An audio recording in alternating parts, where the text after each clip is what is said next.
ladies, gentlemen, and unidentified entities. Welcome back to the clearlyCubbage stream. I'm your host, Cubbage, and tonight we're going to be delving deep into the special and creepy elements of the urban legend sphere in South Africa. So, unfortunately, we had a little issue. For those of you who just tuned in immediately as the stream started, I was sitting there in silence, just looking at myself. I'm checking to see, making sure that the vertical stream is working. We're streaming on YouTube Shorts now as well. I want to stream on TikTok hopefully soon, but at the moment we're having some issues with that. So thank you very much for everyone tuning in. Like I said, tonight we will be showcasing some creepy and bizarre happenings in South Africa's urban legend scene, as well as, of course, talking a little bit about urban legends in general. So let me know in the chat if you guys know of any urban legends in your area that you'd like me to check up tonight while we discuss on stream. I see we already have some chats rolling in. Milan, my guy. Hello, my rotund friendo. I'm AFK, but I'm still here in spirit to make you a salty ice pine. Sweet, my guy, sweet. Yeah, thanks, bro. Thank you very much for tuning in. I think I'm peeking out a little bit, so hopefully the mic volume isn't too bad. I do know that on last week's stream we did a little bit of peeking there with the microphone, unfortunately, so hopefully this time around it will be better. Let me just tune into the guys on some of the WhatsApp channels as well, to let them know that we are live. And then, of course, we'll be tuning in to the rest. Hi, King Bob CS. Hi, good. Bless you. Bless you too, bro. Bless you too. I hope you're having a wonderful time on stream. And thank you so much for tuning in. Tonight we'll be discussing urban legends, especially focusing on South Africa and South African urban legends. Now, I will get into the thick of it, so let me just send a couple of update messages here to let the people know that we are live all over the place. Hopefully we can get some people hopping in to join us in chat, because I'd love to discuss a little bit more about urban legends in South Africa. Of course, urban legends being explored globally, but South African urban legends quite underexplored, to be honest with you guys. So I definitely want to hear from you guys. Do you know of any urban legends, especially in Southern Africa? It doesn't have to be South Africa specifically. It could be in many other spaces. But South African urban legends, I'd love to hear from you guys. Do you know of any specific urban legends in your area in South Africa? Are there any urban legends that you guys might have, noticed or witnessed yourself? I know there are some urban legends that are based in truth, so maybe the truth is out there. Maybe we need to explore a bit more, put the spotlight on it, and have everyone hear about the urban legends from South Africa. Let's quickly check in chat. Holy shit, we're popping off tonight, nice and strong. Zane says, "Hosh yo wit ding, hey yo." I can't say any color associated to that. Hey yo, bunny chow, man. If that makes sense. Tsediso Mtombeni. Hi, my guy. Hello, one as well. Hello, one to you too, my guy. I hope you're having a wonderful time on stream. Thank you very much for popping in. Niku now, my guy. Dude, thank you so much for tuning in. For those of you who aren't in the know, Niku used to be in a band with me. He used to be the guitarist, the rhythm guitarist for the band that I used to be in back in the day. We used to make some cool metal music, and we had a little chat. I'm so glad to see him popping in the stream. Zane, my pay increase is an urban legend. My guy, an urban legend like a productive EFF member. That is the biggest urban legend in this country right now. So thank you very much. Ashley Ghost, hi. How are you? Tadiso said hi. Of course. Thank you very much. Ashley Ghost, I'm from RSA. Shout out to all the RSA peeps for hopping in. Really appreciate you guys hopping into the stream. Get me some more RSA flags in the chat. I'd really love to see them. So, Nico now saying, the Flying Dutchman is a pretty big thing in SA, or used to be. I know Van Hunks and... Is it Van Hunks and the Devil? Yeah, I've heard a lot of things about Cape Town specifically, especially like the nautical kind of urban legends in Cape Town. Now, I don't know Cape Town that well. I've only heard like brief talkings here and there. And of course, when you visit and you talk about some urban legends with some people around the braai, then you'll hear some things being said, people saying there's ghosts on Table Mountain, or there's ghost ships sailing about in Cape Town. Now, I was there last year and I didn't see any strange, odd happenings. But then again, I didn't really travel much or experience too much scenery. We did go on a wine tour, but the wine tour didn't really have a creepy focus. And I do know that when you sometimes go out and you go visit these kinds of things, you kind of see this weird focus, this weird vibe happening. So it's pretty interesting to note as well. Kusanagi, my guy, how's it? How are you doing? I just want to quickly check before we get really into the thick of things. How's the mic level, guys? Am I peaking out? I do see some peaks happening here and there. It's probably just me being a very, very loud guy. Ashley says, Ntokozo is my name. Hi, Ntokozo. Thank you very much for hopping in. I hope I'm pronouncing that correctly. I don't have the best track record with pronouncing names. I also don't have the best track record with remembering names. So you'll probably be known as Ashley Goes for quite some time. If I see you popping up, just remember I'm terrible with names. Niku, my guy, yeah, fuck yeah, dude. Throwing up the metal horns. I'm fine. I'm a new sub. Thank you very much for following and subbing and whatnot, what have yous. I really appreciate that so much. Guys, don't forget to check out some of the longer content. These streams, of course, I'm trying some things out. So over last week, we actually posted sorry, I'm getting distracted by my own alerts here. We're posting some snippets and some more like well calibrated, kind of well edited recaps of the streams. So we've got the first episode live up on the channel. If you guys want to check it out, it's the one about the pyramids, probably being built by aliens. We delve into some really deep shit there. So if you guys want to give that a check out, really appreciate the support. So hop in and let me know your thoughts. Kusi saying, nah, you all good. Oh, thanks, fam. I appreciate that. I appreciate that the mic levels are sounding good to everyone. Like I said, I'm testing out the YouTube Shorts shit. So if you guys are short, type short in chat, and you're watching me on Shorts as well, type that in chat so I can know you're there. Virus GTV saying, all good, bro. Good luck with your stream. I just started stream a few days back. Good luck, bro. Thank you very much, my guy. Thank you to you as well. Good luck with streaming. It's a tough road. It's really a difficult thing to do, but it's fun nonetheless. I'm doing this mainly just to spread the love and have some good vibes, chat some shit, talk about some things that interest me. And tonight, like I said, tonight we're talking about South African urban legends. Now, I don't want to waste too much time. Let's get into the meat and potatoes of tonight's stream.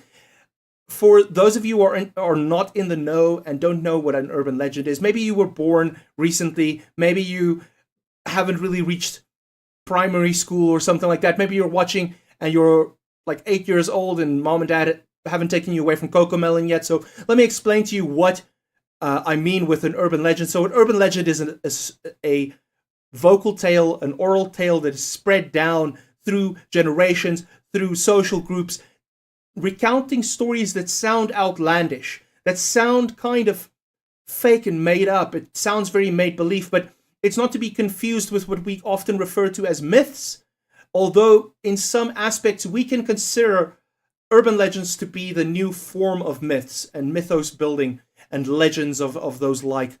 Triton Bucky, hi my guy, how you doing, bro? Kusanagi saying free housing in SA is an urban legend. Like I said, having a productive EFF member, that's the biggest urban legend in South Africa right about now. Hop housing is another one. And having an honest ANC politician, that's the other urban legend in this country. Getting potholes fixed, also something I heard about recently. It's something that could potentially happen. So without that bogging us down. So a lot of people are nowadays talking about creepypastas. I don't know if you guys are familiar with the term creepypasta. If you aren't, feel free to let me know in chat, but I'm going to explain it anyways. So creepypastas are the digital version of what an urban legend is right now. So creepypastas are urban legends that are spread almost solely electronically, and they're stories that are shared via electronic forums, online forums, websites, hosted platforms like thread platforms like 4chan. Creepypasta is a website itself as well. And creepypasta, the name comes from copypasta, which just means copy-paste. And it's basically just alluding to the nature of a copy-pasted spooky story that gets told on through copy and pasting the story multiple times over and sending it to people via either email or maybe sending them the link to the site or something like that. Sorry, I've got something in my eye. Oh yeah, Virus, thank you so much for the follow. I do appreciate. Thank you for becoming a believer in whatever the fuck I'm talking about right now. So I really appreciate you hitting that follow button. We're working our way towards affiliate, guys, over on Twitch. So if you can hop on Twitch, drop me a follow. You can come back to YouTube. I don't give a fuck. Just give me a drop there. A little follow. That would be really appreciated. So to get back on it, Triton says, your positive KD is an urban legend. Dude, I don't have a positive KD. I've never had a positive KD. As long as I remember playing games, I've got a pretty bad track record with a positive KD. So that's out of the way. But yeah, so when we're talking about urban legends, of course, a lot of people are talking about creepypastas. And nowadays, with things like chain emails, I don't know if you guys remember chain emails or the chain messages that come along and people sending you this like stupid forwarded message that said, you have to forward this message to 5 friends or else this little evil girl will come and kill you in your sleep.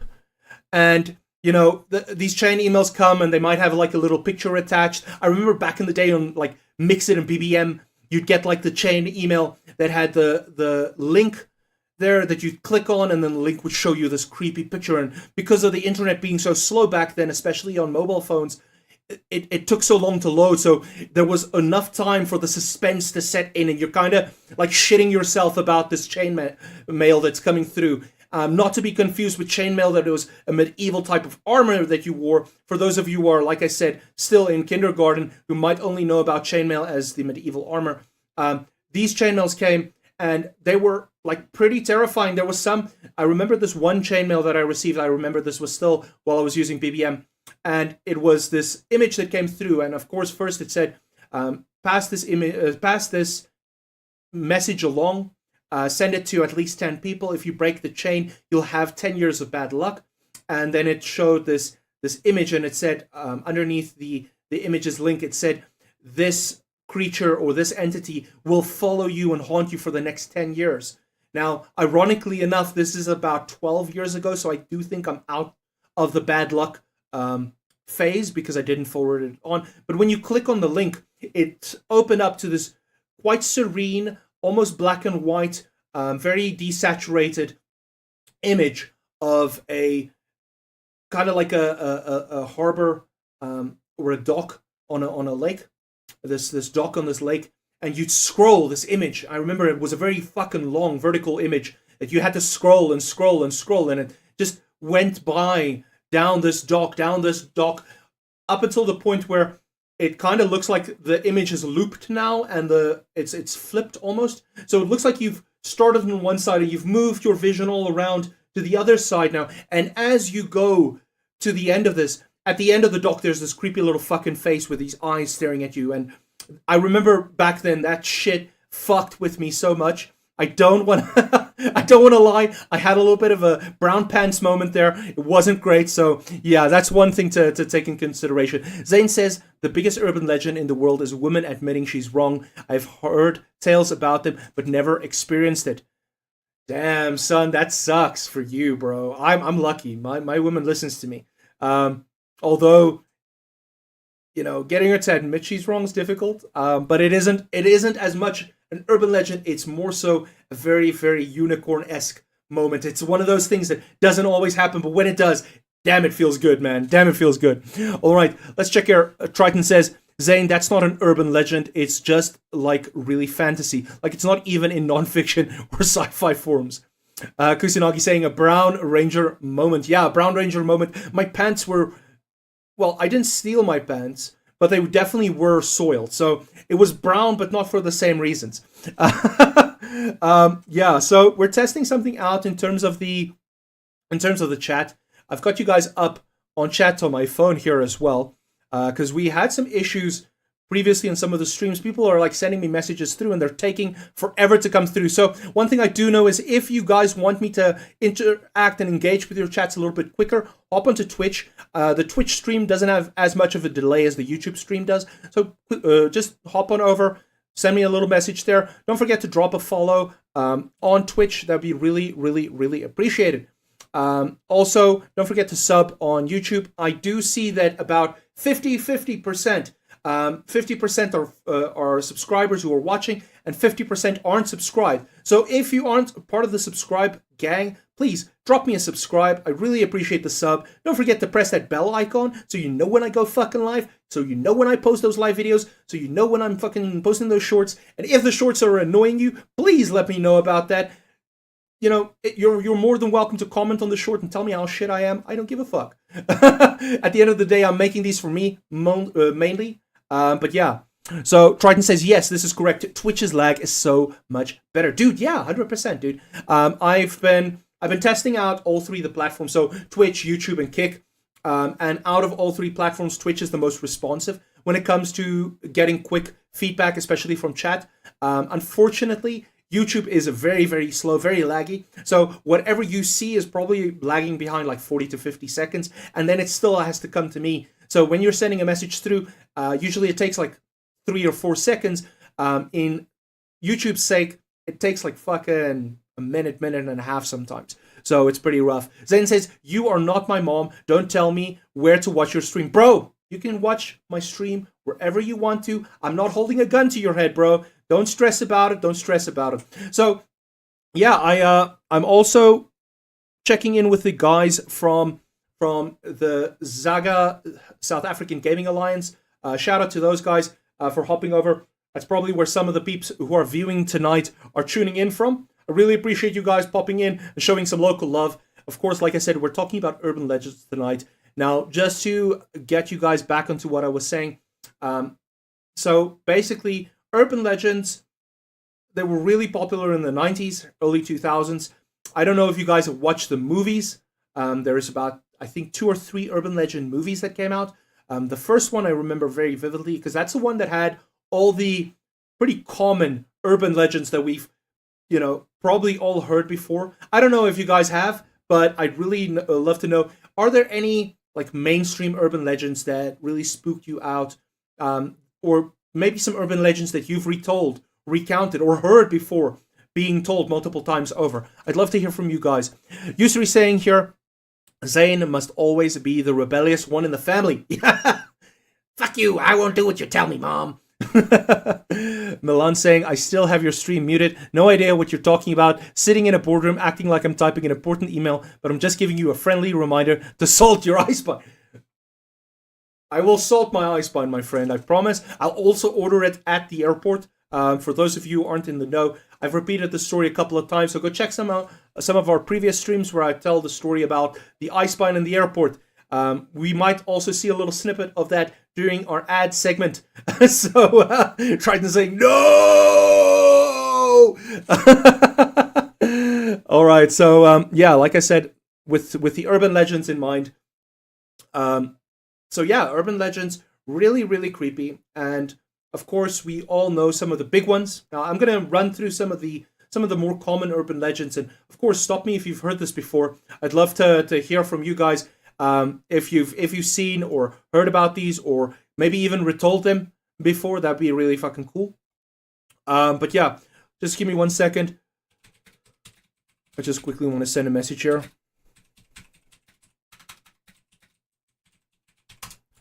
So yeah, one of the urban legends that's pretty like common that I've heard a lot is the hookman, or the escaped convict that grabs people with his hook hand, and he attacks people when they're, especially teenagers. Now, I'm saying people, but we all know it's horny teenagers. He grabs them with his hook hand while they're making out on the cliffside where it's Lookout Point or some shit like that.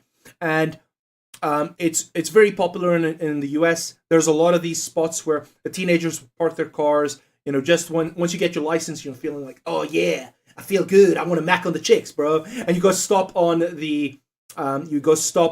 this Lookout Point where you can see the skylights of the entire city or town or whatever, and there might be one solitary tree just swaying in the wind, and it's dark and it's a little creepy and it's a little cool, it's a little cold. And of course, what you do is you turn the AC on your car, and you kind of gesture to the girl, listen, it's nice and warm over here. Come closer to me. These are tips for you guys, for you poor virgins who haven't had a kiss before, you kissless virgins. This is tips, by the way. So you turn down the AC, you get it nice and cool, and you tell her, it's nice and warm over here.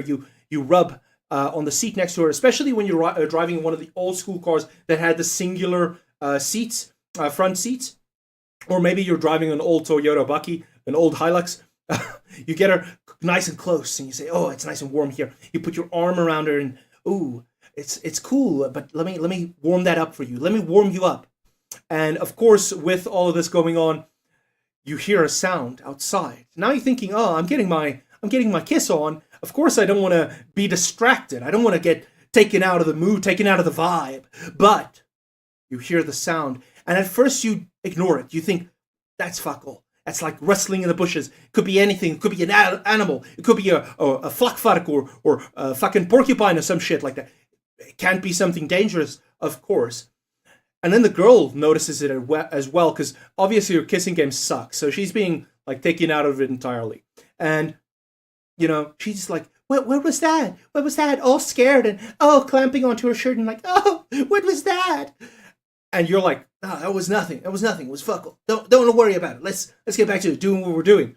And next thing you know, you hear it again, but this time it sounds very fucking close.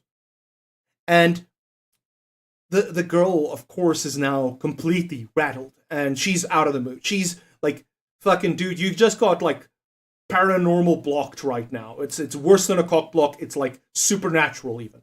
And you're like, fuck, this sucks, right? And so this sound turns into like a scraping sound at the back of the car, and you're thinking, oh shit, I took this car for a joyride. I'm gonna get in so much fucking trouble. I need to get up and I need to fucking like check what's going on. So you get out and leave the girl in the car. Of course, you're the guy. You need to protect her and make sure she's safe. But you don't bother to lock the car door. I don't know why they never lock the car fucking door. But get out and you see like this massive gash on the side of the car. And you're like, shit. My dad's gonna fucking skin me. He's gonna kill me, bro. This sucks. Now, not only am I not getting my dick wet, I'm getting fucking grounded for this. I'm probably gonna get a beating when I get home. How am I gonna fucking repay the damages on this car? Like, cars aren't cheap anymore, guys. If this happened like in 2025, it'd be sucking. Like, it'd be shit for you. And so you're like, okay, cool. Let me just like get back in the car. Maybe if I play this cool, she'll still make out with me when I take her home. Maybe. And you get back into the car and you see the girl isn't there anymore. And you're like, what the fuck? And then through like the window, you see this fucking silhouette of this massive hook.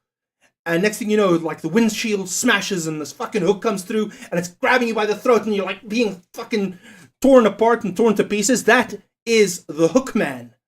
An escaped convict, an escaped asylum patient, or whatever you have. It changes from region to region. It's a story that's been retold many, many times to scare teenagers who are trying to break the solemn and sacred fucking act of getting their dicks on, you know, getting the rocks off. So it's trying to warn them off. And a lot of times what urban legends do is they serve as a cautionary tale. They serve as some sort of, some sort of warning. And that's what horror movies used to be back in the day as well. They had some sort of warning. You know, the druggie gets killed first. The promiscuous whore gets killed first. The jock guy who's a bit of a bully gets killed first. You know, and these are what urban legends are as well. Now, the Hook Man urban legend has been retold many times. There's even versions of that in South Africa that I've heard of. Some people saying, you know, the Hook Man was here. There was a man with a butcher's hook that was running around the Rustenburg area, and you know, some shit went south. Now, of course, we're going to get into more South African-based urban legends, but that was just one of the urban legend stories to kind of get us going. Let me quickly check on chat before we run too far away. Zane says, I'm watching on my phone while playing Splitgate 2. My dude, I hope the headshots are spectacular. So rock those portals and kill that shit. Triton saying, yo, man is working and streaming at the same time. Well, I guess so. I guess so. Unfortunately, yeah, I have some messages in the background that I'm just sorting out as we go along, so I don't run out of work, if that makes sense. It's not making sense to me. But anyways, Triton says, the urban legend state that Walt Disney's body was frozen when he died to preserve it for the future. It was believed that he could possibly be brought back to life from technological advancements. Yo, Saint Steez 47, my dude, thank you so much for the follow. I really appreciate that. Thank you for becoming a believer, and hopefully someday soon we can make you a true believer once we've unlocked affiliate status and we can get those subs on Twitch. But in the meantime, guys, thank you so much for following. Now, Triton, yeah, that's one of the urban legends. I've also heard that one about Walt Disney being cryogenically frozen in an attempt to be able to preserve the body for when technology is advanced enough to be able to resuscitate his body and make sure that he can be revived in some shape, way, or form in the future. Now, whether that's possible, I don't know. I don't know if the preservation process is exactly the same way it should be to be able for this technology in the future to be able to resuscitate. So we'll have to check and see in regards to that at some point. It'd be really, really interesting, to say the least. Now, Danica says, my mom used to tell me about the sakabula that lives in Johannesburg. It is a man that catches naughty children and puts them in a bag and carries them to his cave and kills them. Needless to say, ek was maar soet. Now, I've heard about the sakabula before. Of course, Danica has told me this in person as well, about the sakabula, and that was my first time hearing about it. Now, when you go and research the sakabula, it turns out that the sakabula also is some kind of bird. Apparently, there is a bird called the sakabula as well. Now, the sakabula myth itself, it sounds to me a lot like the bagman or a mythos of some kind of bagman that, you know, just grabs you and smuggles you away, and it's used to as some kind of South African boogeyman that tells you, listen, kids, shut the fuck up and don't mess with mom and dad while they're drinking, you know, or when they're trying to have their sex on, don't bother them. Go to bed, or sakabula will catch you, put you under, and usually it's also connected with sakabula being like hiding under the bed. And when your foot dangles off, sakabula can catch you as well. So that's another thing to take in consideration. Also sleeping in total darkness. So you have to have a nightlight on because the nightlight keeps the sakabula at bay. But that might also be like a childhood response trigger to think, oh, when I'm in the light, I might be protected. So that's pretty interesting, something to note.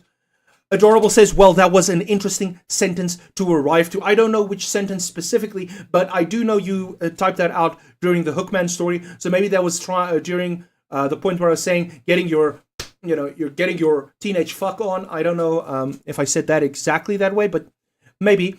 Saint Steez, Aweos just landed from Yu-Gi-Oh! Kakbrad, my guy. Thank you very much for hopping in. I do appreciate you checking out the stream, my guy. I really, really appreciate that. Now, as I'm saying, we're talking about urban legends tonight.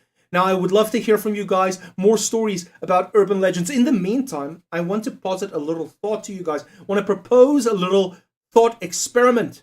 Maybe you guys know, but I don't, and I'd love to hear your thoughts about this. But when last have you seen a white dog turd? When was the last time you saw a completely white piece of dog shit? It's been forever, guys. It's been forever. I haven't seen an entirely white piece of dog shit in so long, and I'm wondering, maybe, just maybe, this could be some kind of radio wave interference, 5G, dog bowel confuculation, guys. But when last have you seen one? I need to fucking know. And if you've seen one recently, send me a pic of that shit, or if you see one in future, don't forget to DM me pictures of your white dog turds. I'd love to see them. I need to know if they're still out there. Because they're becoming an urban legend. They're becoming Mandela affected. Right? Have you guys seen that the dog turds are being Mandela affected? Maybe there were never white dog turds to begin with. I don't know. You decide. Tell me. Sound off in the chat. Let me know about the white fucking dog turds, guys. I need to know. I need to know. Kusanagi saying, what the fuck, LOL, my guy? What the fuck is right, dude? Like, what the hell? I'm very, very frustrated and scared at the repercussions, the long-term effects that could be happening from white dog turds going missing, guys. what was the original cause? Why were there white dog turds in the first place? And why are they gone now? I don't know. Right, so another one of the pretty big urban legends that a lot of people have told countless times. And of course, this was also shown on Mythbusters, I believe. There's a lot of things that relate to the story, and that's, of course, the story of the old lady drying off her poodle with a microwave. Now, let's quickly just check chat before we get into this story. Triton says, I think he saw white bird shit, and it was so big, he called it dog shot. No, my guy, the dog didn't get shot. The dog is still alive, but the dog was shitting white shit. Have you never seen a white dog turd? Have you never seen that? Saint Steve says maybe the white dog poop belonged to an urban legends creature. What? What the fuck? That's crazy. What kind of creature, though? Is it a Tokoloshe shit? Is it like a Tokoloshe, like, running around? Is that why the Tokoloshe is so white? Maybe, okay, hear me out, fucking maybe, the Tokoloshe uses the white dog shit as some sort of UV armor or protective layer, like some sort of supernatural urban legend cryptid fucking sunscreen. And that's why he's so white. And that's why there aren't any white dog turds anymore, because Tokoloshes have run rampant in their population. Their population has boomed. It's spiked. And that's why you see so many of them running around.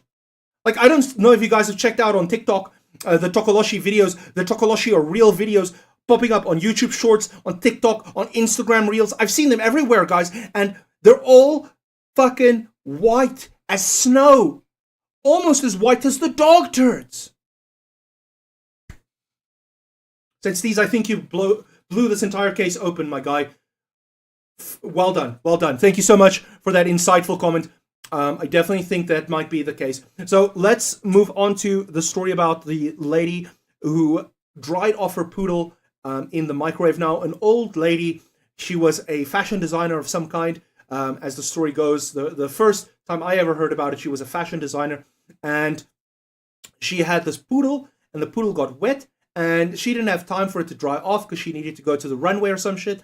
And she took the poodle, and in her old kind of delusional haze, just put the dog in the microwave and set it to like 3 or 4 minutes. And during the course of this poodle being dried off by the microwave, the poodle exploded. It went poop inside the microwave.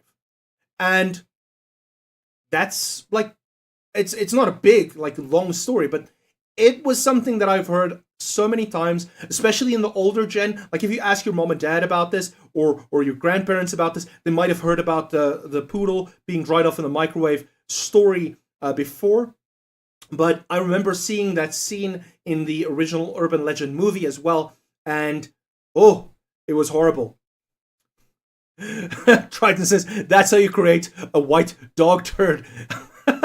No, that's how you create the red ones, my guy. Don't get the white dog turds and the red dog turds confused with each other. I know if you give a dog beetroot, it will be very red, but you can simulate that with a microwave as well. A disclaimer, once again, don't put the dog in the microwave unless you might be in the mood for some dog, and make sure the dog is dead beforehand. So what if you have a dog that's passed away?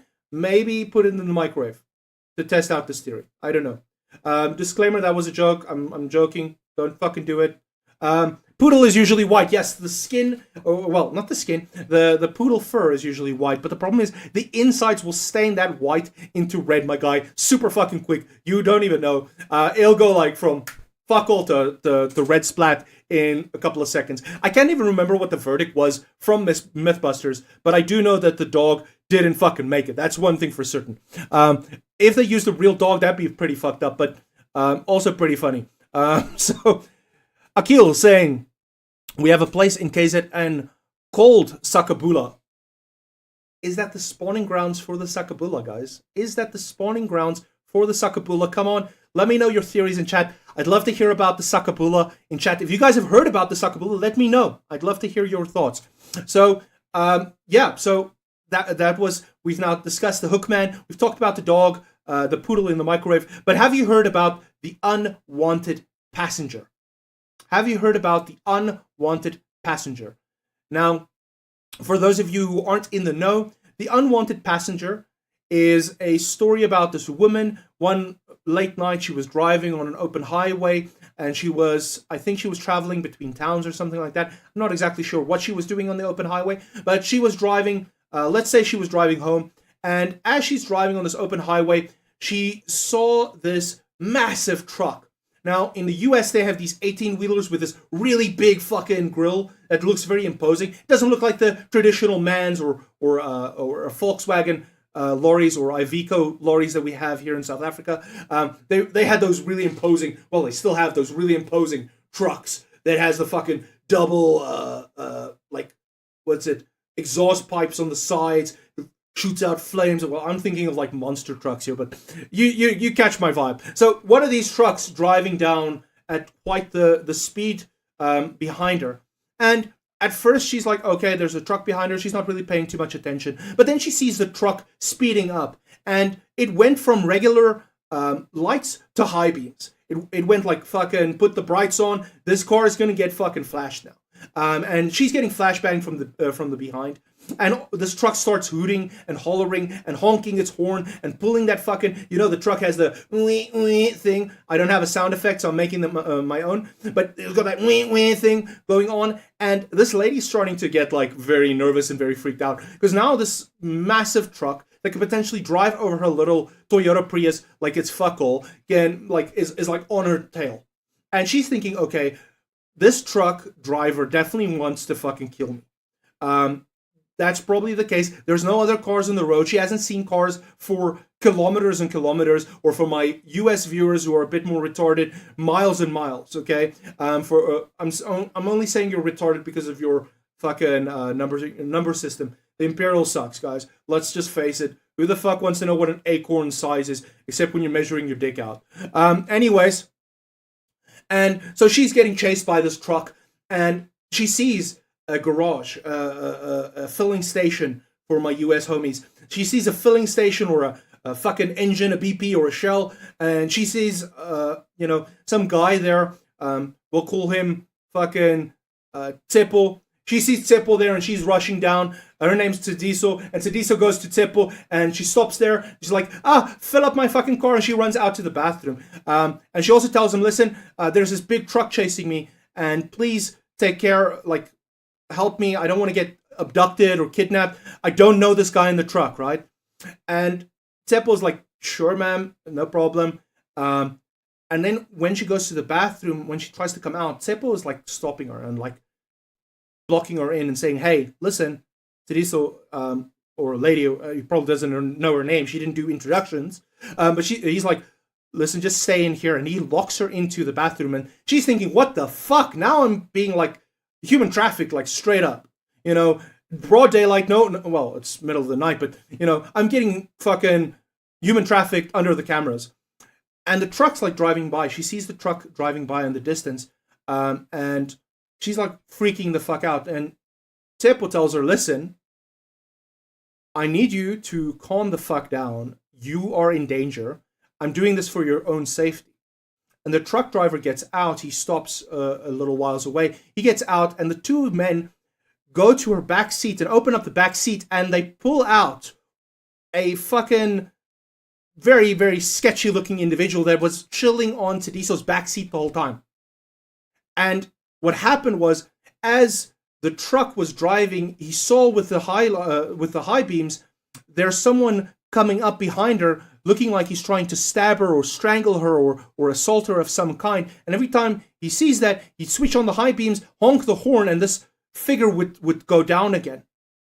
And he'd see this like over and over again until at the filling station where they decide, and Tsepo, the fucking petrol jockey, he sees this guy as well when he's filling up. And this guy looks fucking dodgy, so they beat the shit out of him. And that's where the story kind of ends. So, I don't know if you guys have heard about the unwanted passenger before. Of course, I've now colloquialized it and turned it into South African with our little tale of Tsepo and Tediso. But yeah, that's the story of the unwanted passenger for those of you who haven't heard it before. Triton says, I have driven with you, so yes, I know. No, dude, I am not an unwanted passenger. You can't fucking put that on me. You say I can drive with you. I ask you politely, and you're like, yeah, sure. So I'm not unwanted unless you tell me, listen, I don't want you in my car. And then I'd be like, okay, but I'm driving with you anyways. Three-Headed Sage, sup, dude? What about the scariest thing in all of South Africa? People who play Runic Stun. I think there's some things worse than people who play Runic Stun. Honestly speaking, I think there are definitely some worse things out there. Niku says, die spook meisie van Union Dale. Yes. So I've heard about the Ghost Woman of Uniondale a couple of times, and that will factor into one of the stories we'll be discussing a little bit later tonight as well. Three-Headed Sage says, too close to home. My guy, what do you mean too close to home? Do you mean like, do you stay close by to Uniondale now? Did you move? Last I heard you were like in Gauteng with us. So yeah, I'm getting fucking hot tonight though. Woo! That's rough. Oh, the acorn joke. Yeah. I'm talking from experience, of course. Talking from experience. So, yeah, for everyone watching on Twitch, don't forget to drop me a little follow there. It'd be really appreciated, guys. I'm working my way towards affiliate.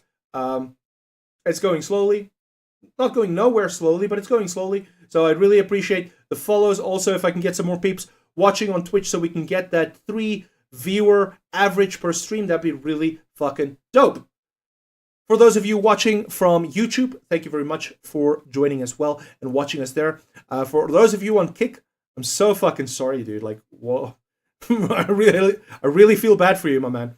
But yeah, let's quickly just hop on here and just check, make sure Kick is doing okay, I suppose. It's not looking great, but yeah. All right, so like I said, I wanted to talk a little bit more about South African urban legends as well. Three-Headed Sage here says, also, I did live in a haunted house when I was younger. I will WhatsApp the details. Dude, thank you very much. I won't be able to check the details of the WhatsApp right now. I will check it after the stream. I'm using my phone as my little chat log here. It just works out easier while my second screen is unfortunately out of commission. If anyone wants to sponsor me a second screen, that'd be really fucking cool. I'm not going to look gift horse in the mouth and say no. You can shoot it via Discord, my dude. That would actually work better. Then I can actually check it out. But yeah, let's check here.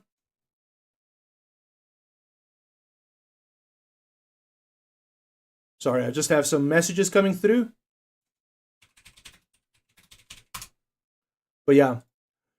So, yeah, let's talk a little bit about South African superstitions and urban legends. Now, some of you guys have already started pouring in with some fuckery, some skullduggery, some horrid tales and fascinations, machinations of the mind about South African urban legends. I also got some suggestions on WhatsApp and Discord through the last 2 days or so while I was asking about people giving me some advice about this topic. Of course, I have a limited knowledge, and I will share some of my own personal tales as well. Now, we all know the big one, the main kunene, as they say, the big kahuna, the Tokoloshe.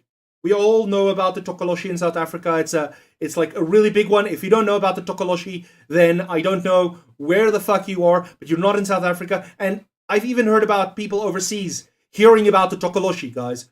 Now, the Tokoloshe is described as a little gremlin-looking motherfucker that would come and, attack you and assault you violently while you sleep. It would often commit, very heinous acts towards women in their sleep as well. The Tokoloshe also has the ability to teleport, apparently. I recently found out. But what's really ironic is, as long as I remember, the Tokoloshe is very short. So what the Tokoloshe can't do is it can't climb onto your bed if your bed's high enough, lifted up from the ground. So if you have like a mattress on the ground, you will most likely be the victim of a Tokoloshe attack, at least at some point in your life if you stay in South Africa. Now, of course, you can ward off the Tokoloshe by having your windows closed and your doors closed, but they can, like I said, teleport through solid object, so they can teleport into your room. So it's only a temporary deterrent. And if the Tokoloshe is determined, if you pissed off the Tokoloshe, or if you, just gonna start calling it the Tokoloshe, because it's easier to say than the Tokoloshe. But the Tokoloshe will come, and the Tokoloshe will attack you through the walls, through the fucking windows, through wherever. They can teleport. But if you put your bed's feet on paint cans, coffee cans, or bricks, the Tokoloshe is too short and it can't get onto your bed. So this fucking thing can TP through walls, but it can't TP on top of your bed like the 20 centimeters extra that the coffee can's high. Right? It can't do that. What the fuck kind of creature is that? Osh Tokoloshe, a webra who like it. Yes. That's the Tokoloshe's official catchphrase, by the way, is Hosh Tokoloshe. So it comes, Hosh Tokoloshe, and then it fucking attacks you, my guy. And the problem with the Tokoloshe, or the Tokoloshe, is, like I said, it's short, but it is dumb. It's a very dumb creature. So it can also be distracted by using, everyday household items. You can make a sack of flour look very appealing, and it'll go and attack the sack of flour. And also you can apparently appease it by giving it some kind of offering, giving it some kind of fruits or vegetables that lay around in your house. That's why you sometimes will see bite marks out of food that was left around in the house. Now, the Tokoloshe, I didn't want to do too much research because we already know a lot about the Tokoloshe. It was just really ironic for me that the Tokoloshe, that's this entity that can fucking teleport and shit like that, can't get onto the bed. That was very strange to me, a very odd occurrence. So I'd love to hear your thoughts about the Tokoloshe. Tell me more about it. I'd love to hear what you guys think about the Tokoloshe. In the meantime, let me just quickly check. Three-Headed Sage still hasn't sent me anything about his little tale, about the haunted house. But I do want to do an episode at some point, just a little bit of a preemptor or a little bit of foreshadowing into some of the potential future episodes. I do want to do an episode about haunted locations in South Africa. So please feel free to drop me a message. I'm going to share a email address for you guys on screen. I'll just share it in the Twitch chat so you guys see it there. But I would love to have you guys drop me an email. I know it's pretty old school. And if you have me on WhatsApp, you can drop me a WhatsApp there as well. You'll probably see the email coming up shortly in chat as well on screen. So drop me an email on that chat or on that email address with your tales about, either haunted fucking places, haunted houses, haunted fucking hospitals, and stuff like that. There's a lot of haunted tales in South Africa, and I want to collect them all. I'm going to do a Pokemon kind of thing where I'm going to collect all the scary stories in South Africa. And hopefully, at some point, be able to say, I have recounted and told all the tales of all the scary stories. Inaccurately, I might add, with zero proof, zero evidence. I'm going off the vibes here, guys. So the vibes are telling me that there are definitely some fucking creepy things going on in South Africa, and we need to discuss them. We need to talk about them a little bit more. Now, like I said, the Tokoloshe is a very, very popular South African urban legend, but I also equate the Tokoloshe to what we call cryptids. Now, for those of you who don't know what a cryptid is basically a creature that is not confirmed by science to exist, but is believed by many to be a real entity or creature. Now, I'm not talking about aliens. Those are extraterrestrials, and some of them do have some cryptid kind of things going on. Some of them have some crypto, whatever the fuck you want to call it. They also call the field of study for cryptids cryptozoology. You can actually go search that up on Reddit, on YouTube, on Wikipedia, whatever. You can check up cryptozoology and look into that a little bit more. Now, cryptids are, like I said, these creatures that are believed to exist, but there's no proof of their existence yet. And in some cases, cryptids actually do become real. Some creatures might be cryptids, and then their existence could be proven. Like the jackalope, for instance. I don't know if you guys have heard of the jackalope. No, the jackalope used to be a Western or a American urban legend, a cryptid of some kind, a rabbit with horns like a deer or antlers like a deer that roamed the Wild West. Now, the jackalope, of course, for those of you who have played Red Dead Redemption 1, 2, online, whatever the fuck, there is a jackalope in the game. So you might have seen it there. And if you didn't know, the jackalope was actually, for a very long time, considered a cryptid of some kind. Then it turns out, with some recent studies and some recent research that was done, jackalope was confirmed to be a real creature. Now, unfortunately, it's not a creature on its own. It's actually a rabbit that has an infection, some kind of fungal infection that makes it sprout horn-like appendages or horn-like growths on its head. So that is the jackalope. Now, for those of you who've heard about the jackalope, please let me know about, where you hear that. I remember seeing the jackalope for the first time on Ripley's, believe it or not, and I thought it was so fucking cool. So the jackalope was one of those inciting stories that kind of got me really interested in the whole urban legend space. Now, like I said, urban legends are recounted orally. They're traditions or stories told around campfires or amongst friends, in polite society, and sometimes in company around a braai, or just hanging out in the living room and you just want to talk some shit. These are usually also like 2 a.m. conversations. You talk about some urban legends here and there. You talk about ghost encounters. Now, urban legends, like I said, they get spread around by talking. And hopefully, through talking about them tonight, we can spread awareness about some of the urban legends in South Africa as well. Now, we've discussed the Tokoloshe. The other one in South Africa that I've heard a lot about is the Highway Sheila.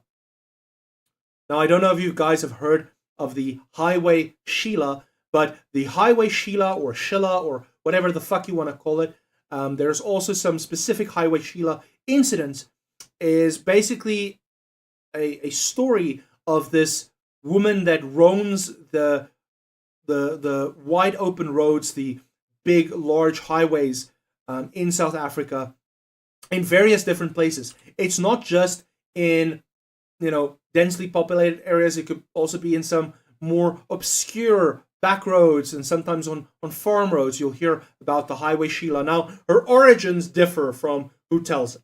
So some people say it's a lover lost. She died in a car accident on her wedding day, and she leads men astray and asks for a ride, or convinces them to stop on the side of the road, pick her up, and then these people go and they get attacked by this Highway Sheila. Now, in typical South African fashion, the Highway Sheila is also reported to rob men. She usually chooses some kind of male driver, some male, solo driver usually. It's never accompanied by people. It's usually a singular person. Picks up this lovely looking lady wearing usually all white, or some kind of disheveled gown. Picks her up, asks her where she wants to go. She tells him somewhere. And then on the side of the road or during the drive, she attacks. She steals, she robs whatever the fuck she can get. I don't know what a ghost's going to do with a wallet and a phone, but maybe she does that. Maybe she just steals jewelry. Maybe she goes for the wedding ring. I've heard about some stories, some accounts saying she only stole the wedding ring. That's the only thing she stole, was the wedding ring. That nice iPhone 16 M Pro Max, whatever the fuck you want to call it, that thing's fine. But the wedding ring's the one that went. And it's weird to me that you'll see this Highway Sheila being purported to rob people, and it's only being targeting towards one, towards solo drivers. Sorry, my words are a little over the place. The Highway Sheila, there's so much going on about the story that I struggle to put all my thoughts together, or maybe I'm being CIA telepathically mind hacked by these motherfuckers, and they're busy feeding bad signals into my mind. Now, I've got the tale here from Tiens. I'll read about that a little bit during the break, perhaps later on, and then we can maybe look into that. Mark Scott, what's up? My guy, what's up with you? How you doing, bro? Thank you so much for dropping in. Don't forget to drop me a follow or a subscribe. That we really, really appreciate it. Three-Headed Sage, it's a very long story, bro. Sorry, bro. No, dude, it's chill, man. Had to type that shit in Word. Dude, it's all good. It's no problem at all. I'm going to try and see if I can do a brief summation, but I'm not the very, the briefest storyteller there is, and that's okay, I guess. Not a prob, bro. Not a prob.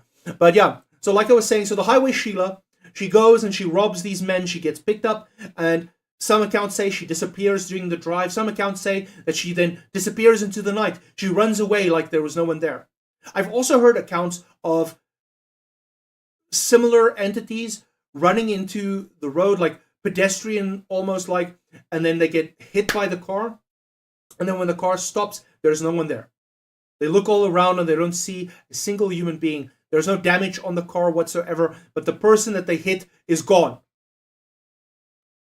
I've heard accounts, yes. I've heard people retell the story. Now, I have never personally witnessed or experienced a highway Sheila of any kind. I've also not seen a ghost pedestrian of any kind so far that I can recount.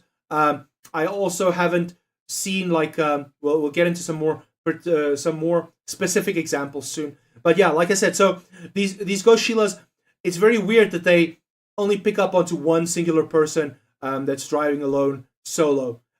Although there are some stories, there are some reports of people saying that they were like two guys or a guy and his girlfriend picking up this hitchhiker, and then this person just disappear. Triton says, if you don't get out more, you're gonna be the ghosts we all see. You're gonna be the ghosts we all see. But dude, I'm already pale as is, bro. I'm already pale as is. Three-Headed says, brother, we all have phones. My friend has an actual high-quality camera. Fuck it, South African ghost hunting YouTube series.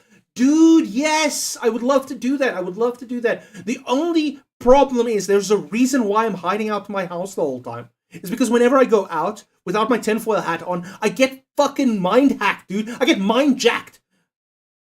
Not jacked off, but mind jacked. I get mind jacked by some fucking weird CIA governmental fucking mental probing. It's not to be confused with the anal probing and the alien probing. That's anally. I'm getting probed by my temples. That's why I keep on rubbing them, because I keep on feeling the vibrations in my mind palace. And now I do want to do that, but I'm super scared of this. So if you guys can like guarantee my safety and protect me and keep me safe, we're gonna do this, guys. We're gonna do this. I always carry extra tinfoil. Brother will cook. Usually saying that actually sounds amazing. If I've already read that comment, fucking whatever. But yeah, no, dude, I would love to do that. I would love to do a ghost hunting. So that brings us to, of course, the stories of haunted places like the Kempton Park Hospital. Some people have mentioned that. I've also heard about some other places. Now, where I come from, there are also a couple of haunted locations that we, in the town and in the little community that we're in, often recites as some bad juju places. So maybe we can travel around and ghost hunt in South Africa. I'd love to do that. Guys, if you are open to that or open to see that, let's get some more followers and some more people to support this. Maybe if we can get some funding or some backing to get some good quality gear, some EMF detectors and some spirit boxes and stuff like that, I would love to fucking do that. I do want to do a seance one day on stream if all goes well. I also want to do a Ouija board session or some kind of ghostly communication. I would love to do that. But I need to be safe from the SABC mind hacking waves. Yes, as St. Steve says, SABC mind hacking. Nou, die SAIK berig nou lewendig om 7 dat Paul Roux en Pieter Kruiwagen het besluit dat dit goeie tyd is om nou oor te skakel na Afrikaanse uitsending.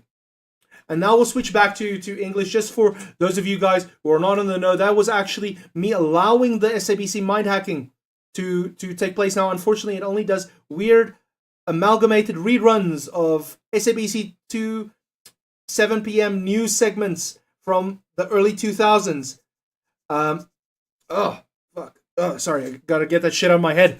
Triton says, I will give 50 cents towards the toilet paper to create the ghosts. No, my friend, you need to give me 20 cents or 50 cents towards the toilet paper to wipe my ass when I've shit myself from being scared. Three-Headed says, starting my channel in a few weeks. We'll chat in private, my guy. I can't wait. Let me know about that shit. I would love to see that. And of course, you know, I'll be following. I'll be tuning in with every stream, my guy. And dit was die nuus om 7, as he says as well. So, yeah. Just to wrap up the Highway Sheila or the Highway Sheila itself as a concept, there are also some other creatures out there. And some other types of Highway Sheilas out there. Now, one of the Highway Sheila variants that I heard about quite a lot is the Ghost of Uniondale, which Nikunel, shout out Nikunel, also mentioned earlier in the stream. Now, the Ghost of Uniondale is a lady who apparently died on her wedding day, or during childbirth or something like that. She passed away, and she was roaming, or reported to roam the highway between Uniondale and George or some shit like that. And it was a story that at first it sounds like, it's just another ghost sighting aside the road. It's nothing major, nothing serious.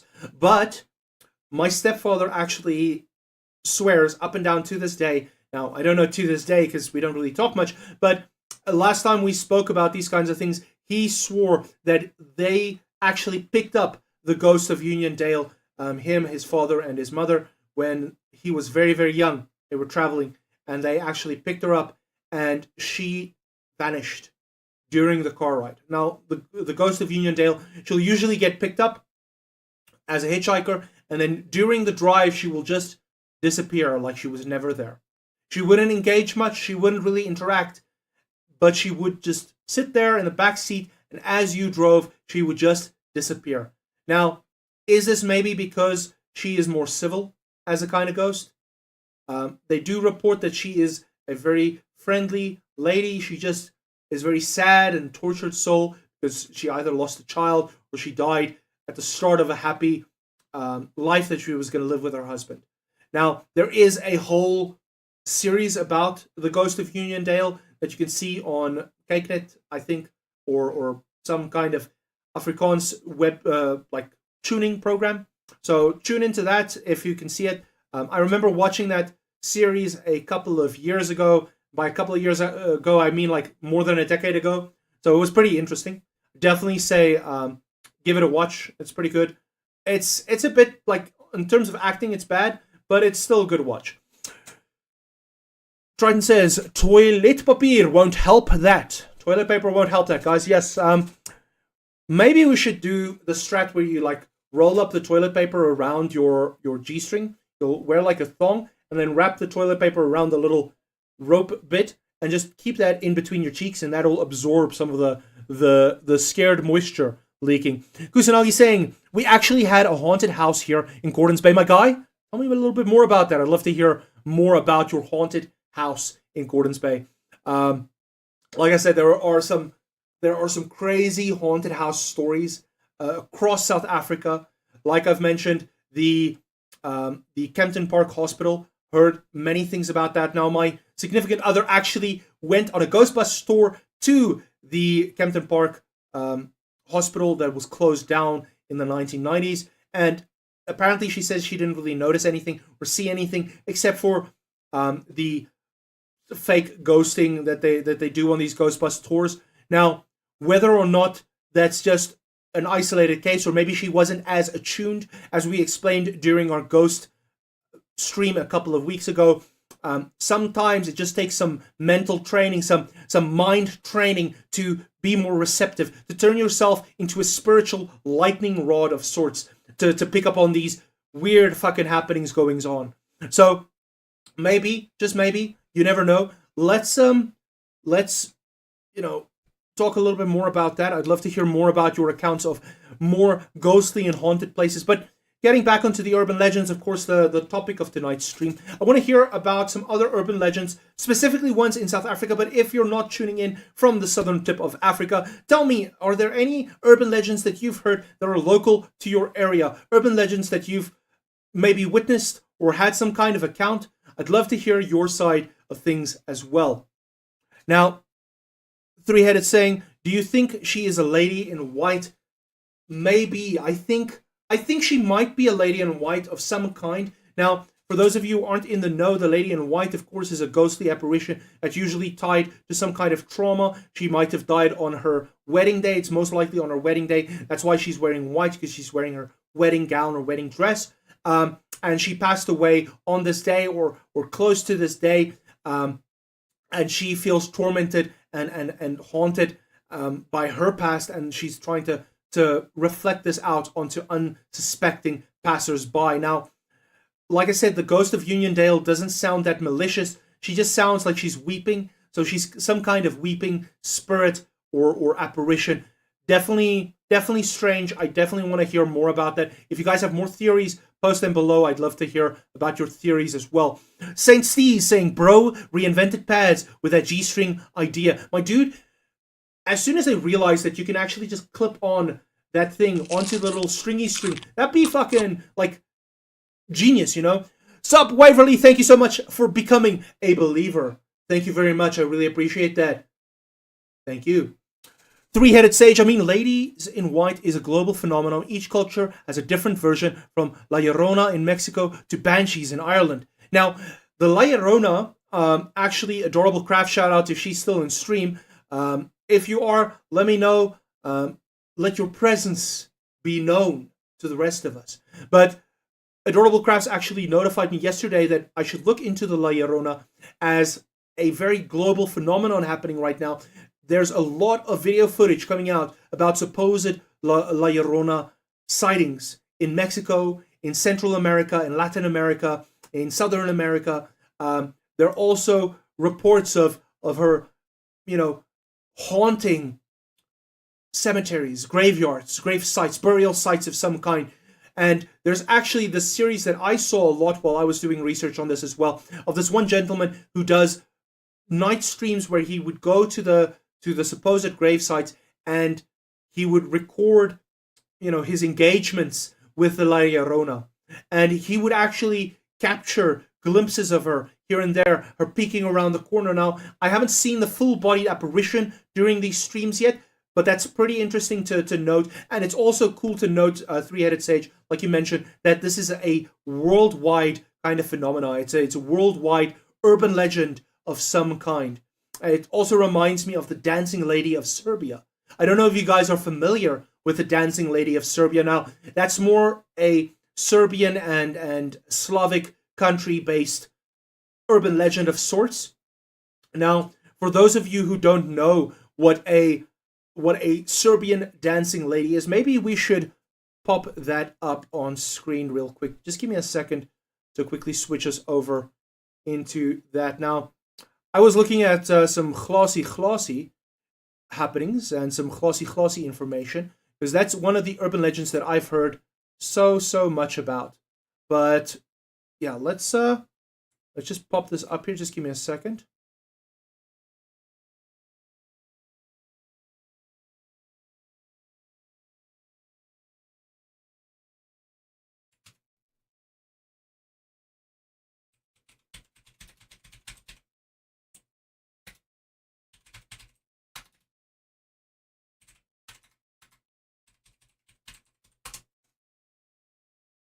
Let's see if we can grab some of these videos and show them to y'all. Just give me a second while I quickly pop them on.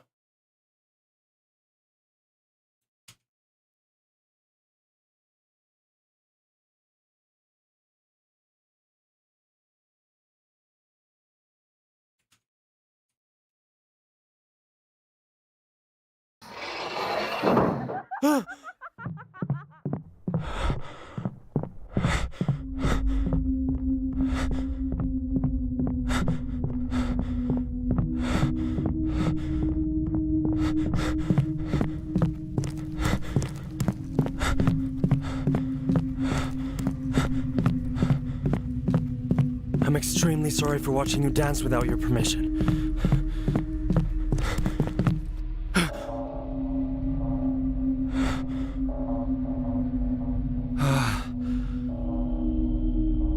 Thank God.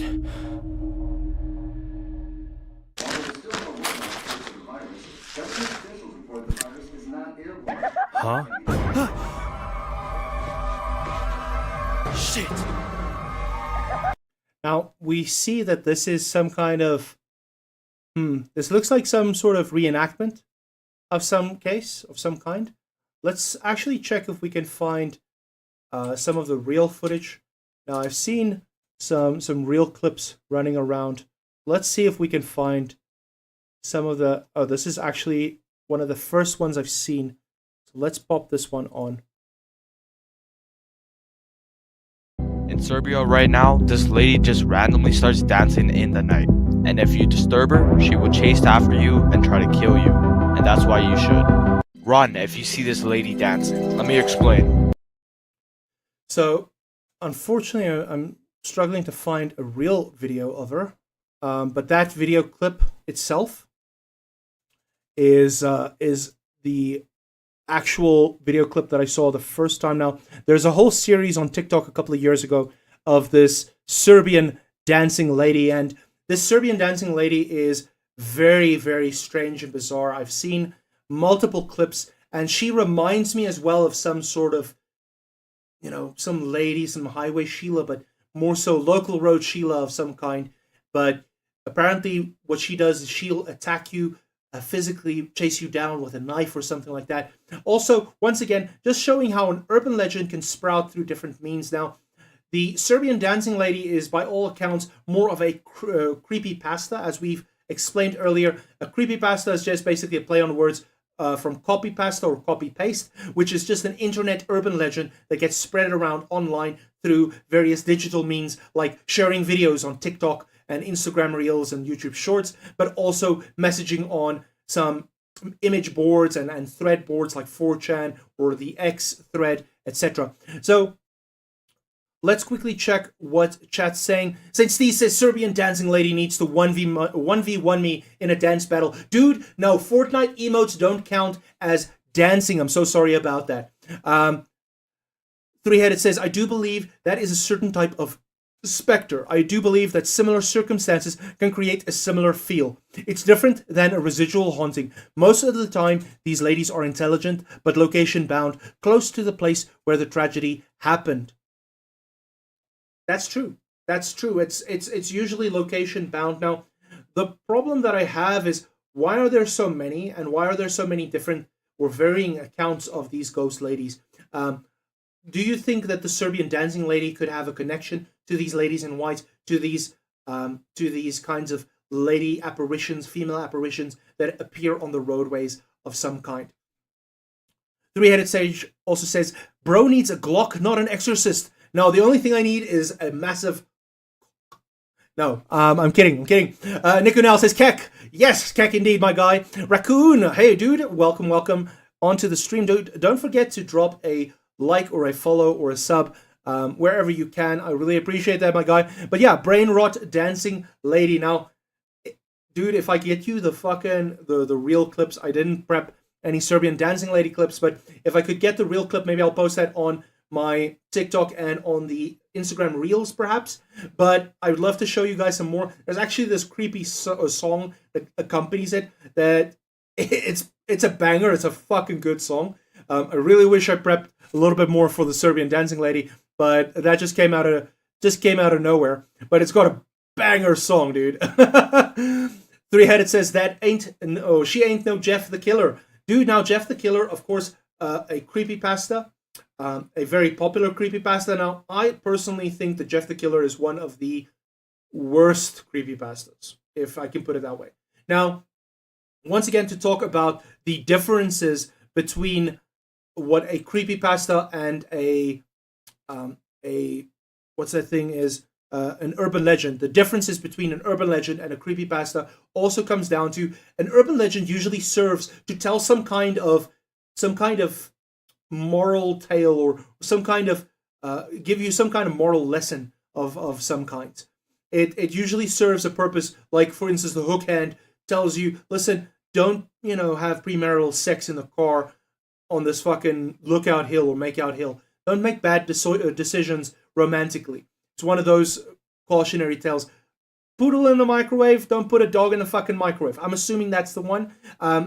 Although they don't give a cautionary tale about hamsters and blenders, so maybe that's not as bad as we think about it. You decide, let me know in chat. I'd love to hear about that. But yeah, so a lot of these tales have some kind of cautionary tale. The unwanted passenger. Sometimes don't judge a book by its cover, and also be very cautious when driving alone at night. These are the kinds of cautionary tales. Now, there is another quite commonly told urban legend, especially in the US, but I've heard this tale before. I've retold this tale before to many people in the past, and that is the tale of the licking dog.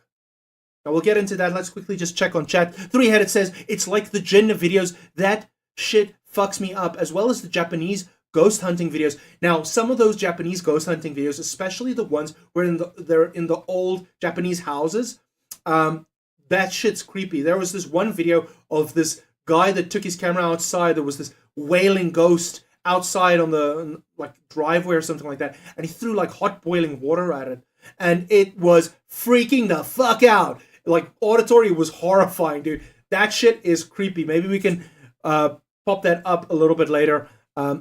Three-Headed saying, Jeff the Killer was written by a 13-year-old edgelord, and I love it. Early 2000 internet was the bomb. Now, there's a pretty standard reason why I don't like Jeff the Killer is because the image that they use for Jeff the Killer, let me just pop that up for you guys who don't know who Jeff the Killer is.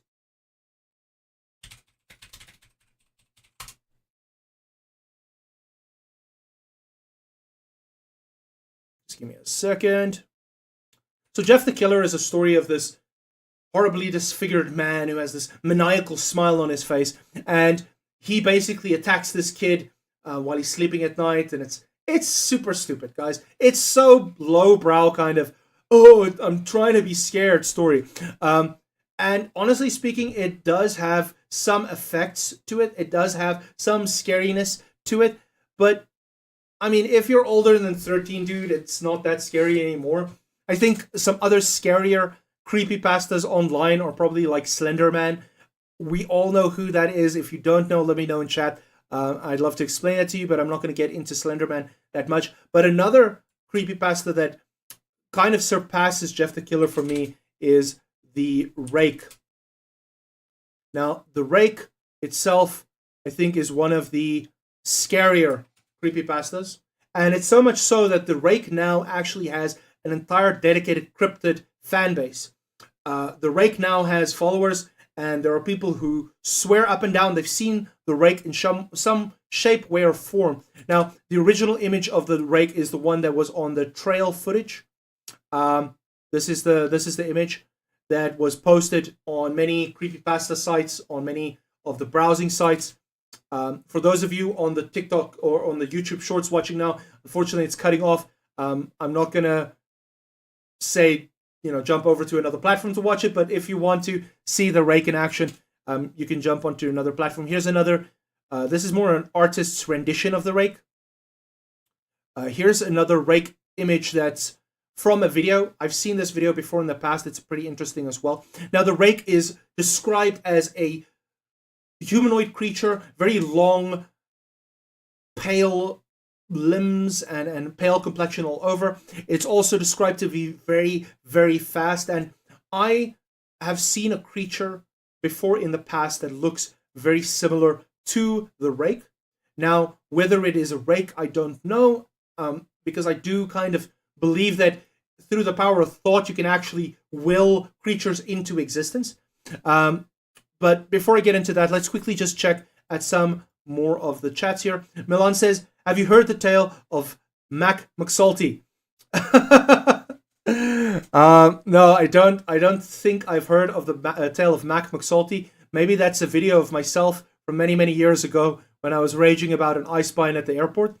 Brandon D, do you remember the Momo video? Yes, I do remember Momo. For those of you guys who don't know who Momo is, also a creepypasta. Very strange looking face. I don't find this to be that scary. It is definitely an unsettling image. It's definitely an image that evokes some kind of primalistic fear within us. So Momo is creepy, but it's not necessarily gonna keep me up at night. It is one of those images that can get burned into your mind. It's like the Exorcist girl image that's spread around, especially for the people who used to play that maze game. I don't know if you remember the maze game, but when you play the maze game and you touch the edge of the maze and then this face pops up and starts yelling at you, that was a pivotal moment because this face actually was burned into my subconscious whenever I was thinking of a scary face. So maybe Who knows? Maybe this subconscious thought latched onto me and made me scared of my family back in the day when I was recounting my ghost stories the other day. Maybe this face or this little image of a girl has solidified itself as a creepy thing in my mind that I now attach ghosts to this face in the background. Now, some of the other stories that I wanted to get into, like I said, the other one is the story of the licking dog. Now, the licking dog story goes as follows. For those of you who don't know what the licking dog story is about, there was this girl. She was, newly she just moved out of her house, and she was staying on her own. I think she went to like university or something like that. And now, of course, in South Africa, it would be a university. Maybe in the US, she went to college, or she was staying at home for the weekend or something, and her parents were away. I can't remember all the particular details, but essentially, so she was staying, and she had her dog that she brought with her wherever she went. And this dog would usually sleep under her bed, and when she would feel scared or a little bit spooked, she would put her hand down on the side of the bed and have her dog lick her hand. And the dog would lick her hand nice and calming, and this licking gesture would relax her and calm her down. And one night she wakes up and she hears a dripping sound. Now, for those of you who watched our ghost video a couple of weeks back or have watched the rerun of it, it's also up on the YouTube channel. So if you want to go watch it, it's up on the YouTube channel. Just check out the ghost story video. I can link it in the description maybe later as well, or I'll put it in a title card up top later on maybe as well. But so we heard this dripping sound. I mentioned in my story I heard this dripping sound. Now, in this urban legend as well, she hears this dripping sound coming from one of the taps in the bathroom that's in the hall, down the hallway. So she goes down the hallway, she goes and she closes the tap, and she's like, okay, bit weird, but that's fine. So she goes back to bed and she falls asleep again. And she wakes up in the middle of the night and she hears this dripping sound again. She thinks, okay, weird. So first things first, she puts her hand down, let the dog lick her, and she gets a little bit calm, so she musters up the courage, and then she goes out to investigate, and she goes to the bathroom, and this time the tap is sealed shut. There's no dripping, but she hears this dripping sound, and she goes and she checks in the kitchen, and still no dripping sound. Or nothing dripping from the taps there. So she goes back to bed, she lays down and she puts her hand down again, and she feels this licking sensation again of the dog, and she thinks, okay, at least she's safe. Usually when an animal's the one freaking out, then you'll know like shit's going south. So as long as the dog's calm, she'll be fine. And she feels this lick, she falls back asleep. And she's woken up again and she still hears this dripping sound, but this dripping sound now, it's annoying to the extent where she can't sleep anymore. So she gets up and she opens up her closet because she hears the dripping sound from very close by. And as she opens the closet, she sees her dog gutted and hanging from the hanger in her closet. And scribbled in the dog's blood on the door of the inside of the closet, it says, "Humans can lick too." Now, the story ends right there. It ends right there, but of course the implications run deep. What was licking her hand? Who was licking her hand? Of course, the person that killed her dog was the thing that was licking her hand the whole time.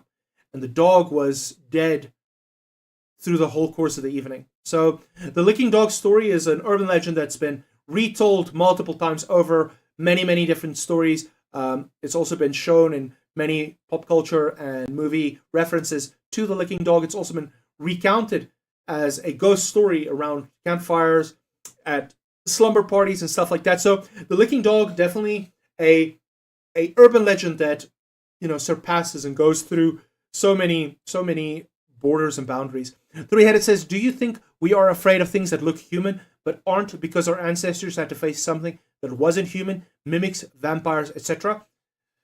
So to get onto that, that's the theory of, well, not the theory, it's the uncanny valley. For those of you who know what the uncanny valley is, let's quickly just pop that up as well.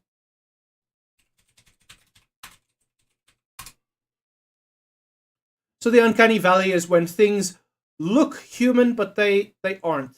They aren't really human per se. It gives you kind of that chill feeling, and it triggers a flight response or a fight response from you. This is an example from the Cats movie, the semi-live action Cats movie that happened and flopped a couple of years back.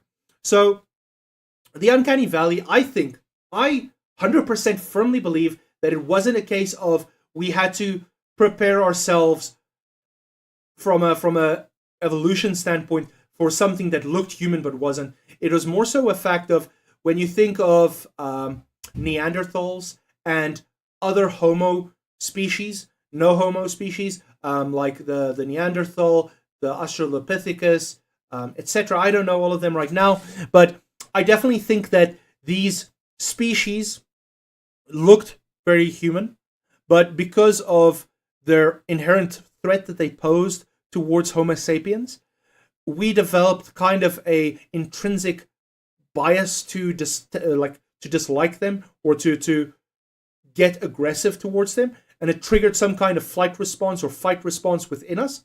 So I think it's due to this evolutionary reason that it's a species that was a threatening species that was maybe battling for resources, maybe battling for some kind of location and stuff like that. So I definitely think that the uncanny valley is more so a mechanism for us to identify things that aren't human from a, like I said, an evolution standpoint, but more so in the sense that it's more so the species difference. It wasn't necessarily a thing like a vampire or a mimic or some kind of something like that. Now, I've seen the mimic videos run around. Once again, another creepypasta that's running around right now, or people saying that there are mimics abound, and of course, mimics walking hand in hand with skinwalkers, which is another urban legend from the US, especially in the Appalachian region. But it's also a cryptid that I've mentioned before. Cryptids being those non-scientifically proven creatures that a lot of people believe exist as fact. Raccoon says there are numerous papers that suggest that people with autism do not suffer from the uncanny valley, and that autistic people trigger the uncanny valley in neurotypical people. Now, yes and no. Yes and no, because I do know there are a lot of uncanny valley examples that do, trigger wildly for some people. But of course, it comes down. It's very subjective. The uncanny valley for some people, it looks fine. Like when you look at Shrek, for instance, some people cite that that Fiona looks uncanny. I don't see it. And there's a couple of people who say that the hyper-realistic designs of some of the new movies and stuff like that look very uncanny. And I don't see it in all cases, but in some cases I do. And also when, I don't know what the fucking the terminology is for it, but when you start recognizing faces in things that don't have faces, that's also something that I think it's weird to trigger. In some cases it triggers easily, in other cases it doesn't. But I don't know how deeply linked that is with autism per se.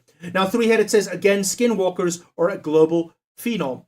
Now, yes, I do agree with you in terms of that. I do think that there are different variations to skinwalkers, and of course there are different types of big cryptid-like creatures. Now, I don't want to go into the cryptids too much further for tonight. I do have a couple of other urban legends that I want to get to, but before I get too sidetracked, I'll stick on the topic a little bit more.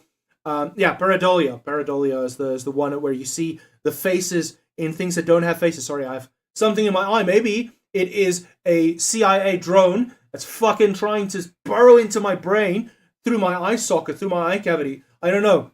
The Kardashians lives in the uncanny valley. Super fake people, like mostly plastic.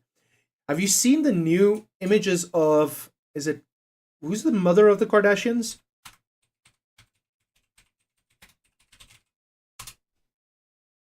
She had a surgery recently that just makes her look even more. Oh yeah, this is the image. Like she looked kind of plasticish. She had those puffed up cheeks. Of course, a lot of Botox. But the after picture, that shit scares me. It's also the South Korean plastic surgery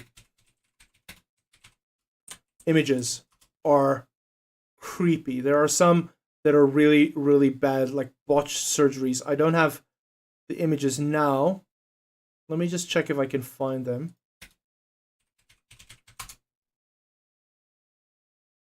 There's this one of this old lady, and she looks like they basically sellotaped her entire face flat. She looks like she's wearing, you know, when they paint the stereotypical robber with the legging over her face. She looks like that. Very similar to this image here. Oh, here's one that I remember seeing as well. I don't think these are all the ones, but this one, I mean, like, that does not look like the same person. That gives me heavy Uncanny Valley vibes, guys. Heavy Uncanny Valley vibes. Three-Headed says, she's been sucking on the adrenochrome. Dude, she's been fucking injecting that shit straight up, like, intravenously, bro. Raccoon says glow up, but still cursed. Yeah, dude, this is the glow up of the non-century. Uncanny Valley vibes, dude. 110 fucking percent, guys. 110%. Maybe we'll do an episode on the Uncanny Valley and explore some theories at some point. But to get back on the urban legends, now, in South Africa specifically, of course, another big urban legend that comes to mind for a lot of people. Now, this is one that I've never heard about until yesterday researching this, but apparently this was really fucking big, and that was Pinky Pinky. For those of you who are not in the know now, Pinky Pinky is a half man, half female beast of some kind, cryptid of some kind, monster thing. It kind of, like, based off this image, and of course this is from the movie Pinky Pinky, a local South African film, I believe. It kind of looks like Freddy from Nightmare on Elm Street. I don't know if you guys see the resemblance. I think some of you do. You know, it's probably the hat and the burnt exterior. Now, when I think of Pinky, I'm thinking of this guy from Doom. I'm thinking of the pink demon from Doom. And this is what I think when I hear Pinky. So when I heard Pinky Pinky, I'm thinking of two of them. And I'm just wondering to myself now, how the fuck does this thing come to South Africa then? Now, how the story goes with Pinky is Pinky and the brain. Pinky Pinky and the brain. Dude, now, Pinky, as I say, apparently, so to summon Pinky, you go in front of a mirror and you say his name or its name 3 times. And that way you evoke and conjure up this demonic entity. And this demonic entity basically then attacks you and violently assaults you. And in some cases, it'll do worse things to girls. And it's a entity in South African folklore and urban legend that specifically targets girls. And so I saw in 2000 and I believe it was 2012, 2015, round about that time, there was a large swath of mass hysteria sweeping across primary schools in South Africa, where teachers actually had to send out, announcement letters that notified parents that there is no such thing as Pinky Pinky and that the children must be encouraged not to partake in this silly and foolish game. And that the Pinky Pinky, they started, like, girls were running out of classrooms. They were, during break time, huddling up in a certain area on the school grounds. It was far away from any bathrooms because they would purposefully go and engage with Pinky Pinky in the bathrooms. And Pinky Pinky then, of course, would attack them.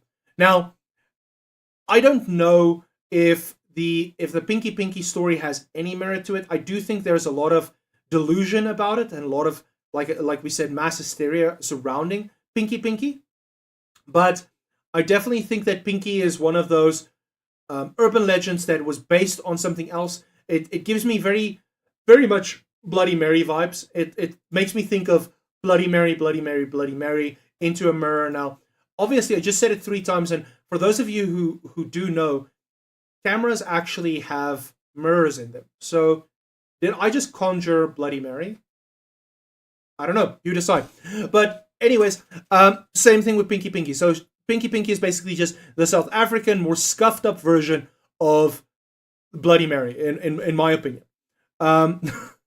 Pinky is behind you, bro. Imagine I fucking edited that shit in. Now, if you watch the horror movies and people are like, oh, it's behind you, and then I'm like talking shit, and then it's actually behind me and I'm not seeing it, and maybe it's just showing on stream, that'd be fucking weird, dude. That'd be so creepy, man. So I had to do the check, man. I had to do the check, bro. I actually freaked myself out a little bit there. Just give me a second to quickly check on some of the stream things here. Everything's still looking good. Everyone's still happy, having a good time. Now, Mr. Kusanagi said last time during his stream that the people get really mad if you don't have something to snack on during your stream. Now, I unfortunately don't have any snackability or snackable things, but it's not the end of the world. I will try and get some snacks for next time. Triton says, Danica missed opportunity. Now, you know what the layout of my fucking of my study. So the door's there. I can see it. I can hear it. She won't sneak up behind me unless I do this and just relax while she stumbles in by some weird odd chance and I don't hear about her or I don't know about her. Maybe she's not even watching the stream right now. I don't know. She's busy watching Die Bijl, which is a serial killer documentary, and I think that will lead me into the next urban legend that I personally have heard a lot about, and I don't know if a lot of South African people have heard about this. Probably some of the guys in Gauteng, Krugersdorp, as well as Johannesburg, Pretoria, Boksburg, Brakpan. The guys in this area will most likely probably have heard of this urban legend, although this urban legend is basically just a retelling of a story to make it more scary, and that is the story of Pangaman, the Panga man or the Panga man. For those of you who are tuning in who don't understand Afrikaans, it's basically the machete man. So we have the urban legend called the machete man, where I come from. Let me just quickly check here. Kusanagi saying, I have fuck all snacks tonight, my guy. Dude, it's okay, bro. We're poor right now. It's the 15th, dude. It's still deep into the month, man. We're very far away from payday, dude. I have something to drink at least, but not here right now. I'll grab something to drink after the break or during the break in a little bit, because we'll probably have a break at 8, and then I'll hop into some games afterwards for about 30 to 45 minutes, maybe an hour, and we'll see, and then we'll vibe. Three-Headed says, my older brother used to say he'll kill you if you don't behave. That and the Sakabula. Yeah, so the Pangaman was basically where I come from. I don't know about the Sakabula, or I didn't hear about the Sakabula until I was dating my significant other, and she told me about the Sakabula. So I was never familiar with the Sakabula's tale, but the Pangaman story I heard a lot about. So let's just see if there's anything about the Pangaman. So the Pangaman actually is a renowned serial killer that was active in the 60s, 70s, I believe, in Pretoria and Johannesburg specifically. And he would go around, abducting young women from, the side of the road or in the location and stuff like that. And he would then, of course, assault them and end up killing them and leaving their dismembered bodies on the side of the road.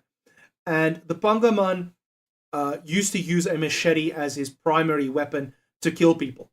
And this is where the Pangaman story kind of came from. Now, my parents, both in the police force back in the day, they used to tell me this story because it turns out that my mother, during the time the Pangaman was active, she was still in high school, but when she came out of high school and went to police academy, she actually did like a lot of research about the Pangaman because it was part of their studies. A part of their policing training is to learn and identify, especially considering she went into crime intelligence and analytics and statistics. The Pangaman had a lot of influence on the way that we policed back in the day after this supposed killer did his things. So the Pangaman, like I said, is very scary. said to roam the streets at night. If you get out of bed too late, I remember being told that if I got out of bed after a certain time, I would be attacked by him. He could get into the house. He had a way of getting in. He would break through the door very easily without struggling, and you would hear him in the house apparently sometimes. So whenever there was creaking or there was some kind of shifting in the house, you'd hear the tiles or the floorboards creak. My parents, if I was staying up late, they'd be like, Guerri Panga man, I hear the Panga man. I hear the machete man. He's going to come for us. So we need to get you to bed. And I remember them using the story with me up until very, very late into my development. I was probably around about grade 5 or 6.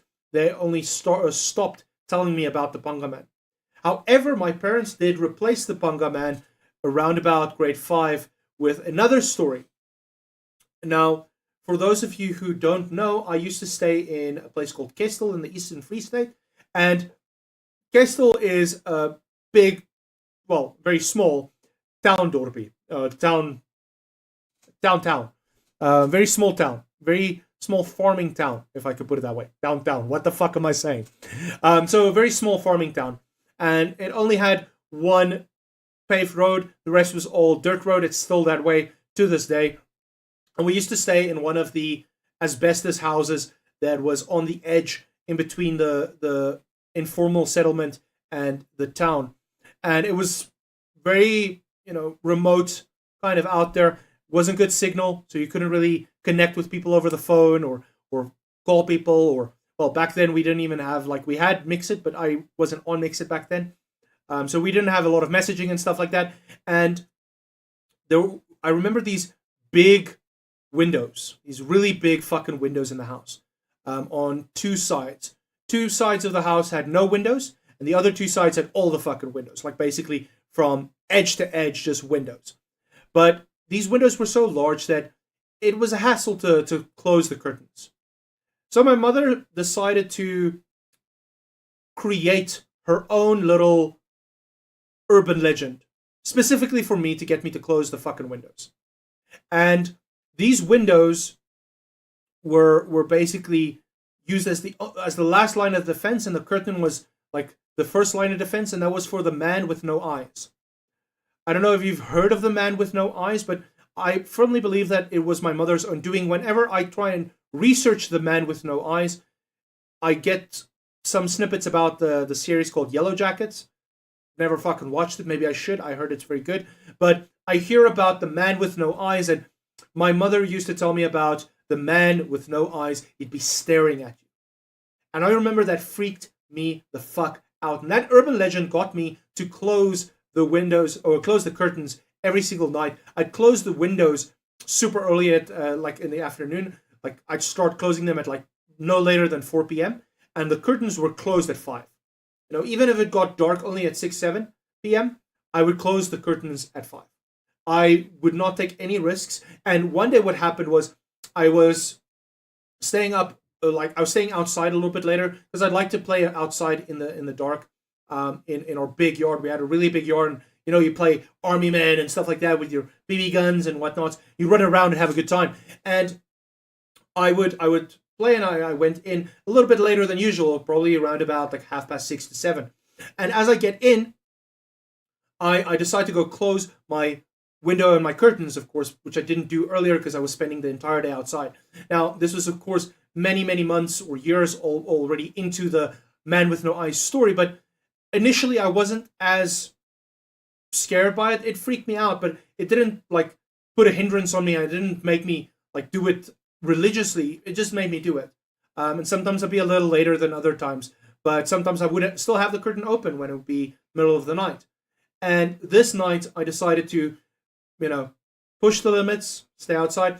And as I reach my hand out to grab the window's little fucking handle thing to pull it back in to close it, I see the reflection of my very pale arm and hand reaching from the side. And my room was on the very corner of the house, and there was no window around that corner, so I couldn't see anything behind that corner. So anything could be hiding behind that corner. And as I reach my hand out, I see this fucking reflection that my brain doesn't process as a reflection. It processes it as a real fucking hand. And this thing fucking is coming to my... And I had such a big fright. I pissed myself. And it was horrible. It was so fucking bad.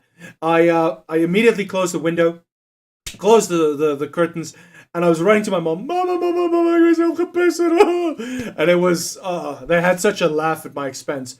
But that was one of my urban legends that I firmly believed. And to this day, if I sleep next to a place or next to a window that doesn't have some sort of covering on it, I always think to myself, "Oh, the man with no eyes is staring at me."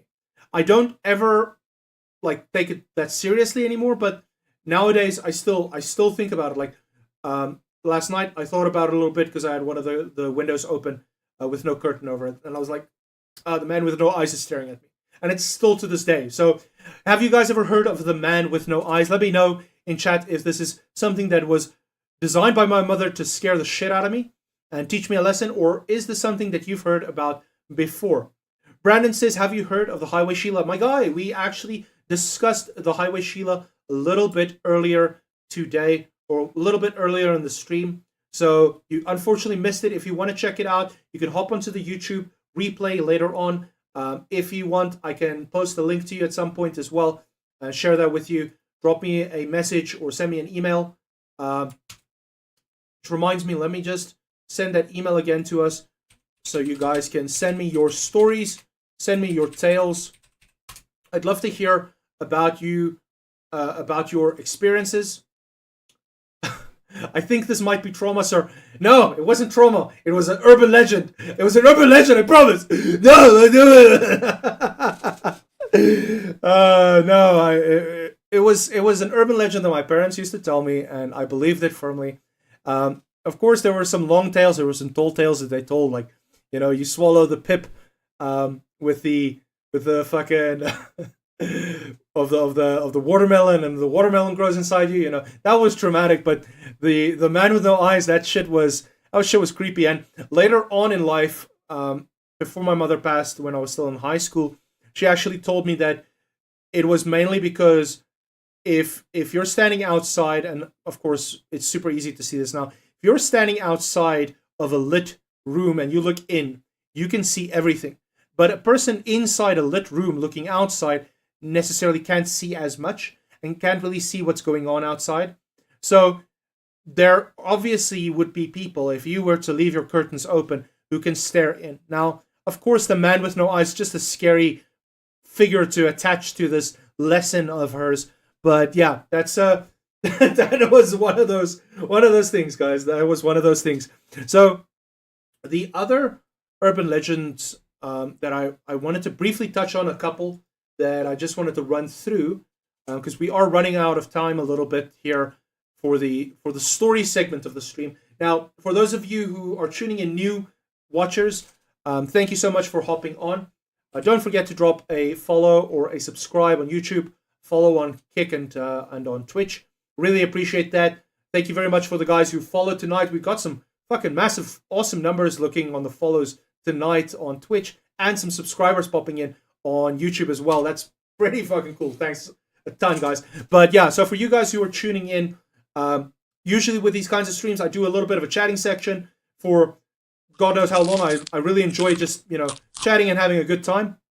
And that's the main brunt of my streams. And then I will jump onto games a little bit later if I decide I feel like it, or if the topics run its course, then, it's vibes. I don't have any set times that I want to stream. I'll stream as long as I want to, or as short as I want to. It's my party. I'll cry if I want to, Thanks, Raccoon, for the follow, dude. I really appreciate that. You have become a believer.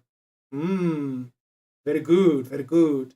But hopefully, if we get ourselves to affiliate, then we can start unlocking the subs, which I do call the true believers. And these are the people who believe in the supernatural, the paranormal, and the bit fucking weird in life. So, of course, I'm not taking the stream thing too seriously, but I do want to make sure that it's nice and proper for you guys. So I am considering upgrading the camera. Right now, the camera quality is fine for the small segment, but when we move over to the bigger camera, it's a little bad. It's a bit, I also am considering upgrading the background of the video. I do want to make it nice and theme appropriate. So I would love to hear your suggestions. How you guys think I should upgrade the background? Are there any specific things you'd love to see me hanging behind me? Now, I'm not the biggest fan of the Rick and Morty stuff in terms of like for the stream specifically. I'm a big fan of Rick and Morty, but I don't really think it's theme appropriate. It's a bit more on the wacky side, and of course that's pretty cool. Triton saying Pinky and the Brain. We'll get a little. Can you sponsor me a Pinky and the Brain Funko Pop, dude? I would put that shit up. I do think that makes a lot of sense. Pinky and the Brain. What's next? A brown Power Ranger? We'll have to get a brown Power Ranger as well. So we'll get a Funko of a brown Power Ranger and a Pinky and the Brain. How does that sound, guys? But yeah, so there are a couple of other big urban legends. Now, like I said, the line between what is an urban legend and a cryptid is very, very thin. They're basically the same thing in a lot of cases. And of course, a lot of people, when they hear cryptid or when they hear about these urban legend creatures, they think about things like the Mothman or Bigfoot. Now, I'm sure you guys have heard about Mothman and Bigfoot. If you haven't heard about Mothman, you've at least heard about Bigfoot. Now, play this, dude. I'm not gonna put the. Maybe I should. No,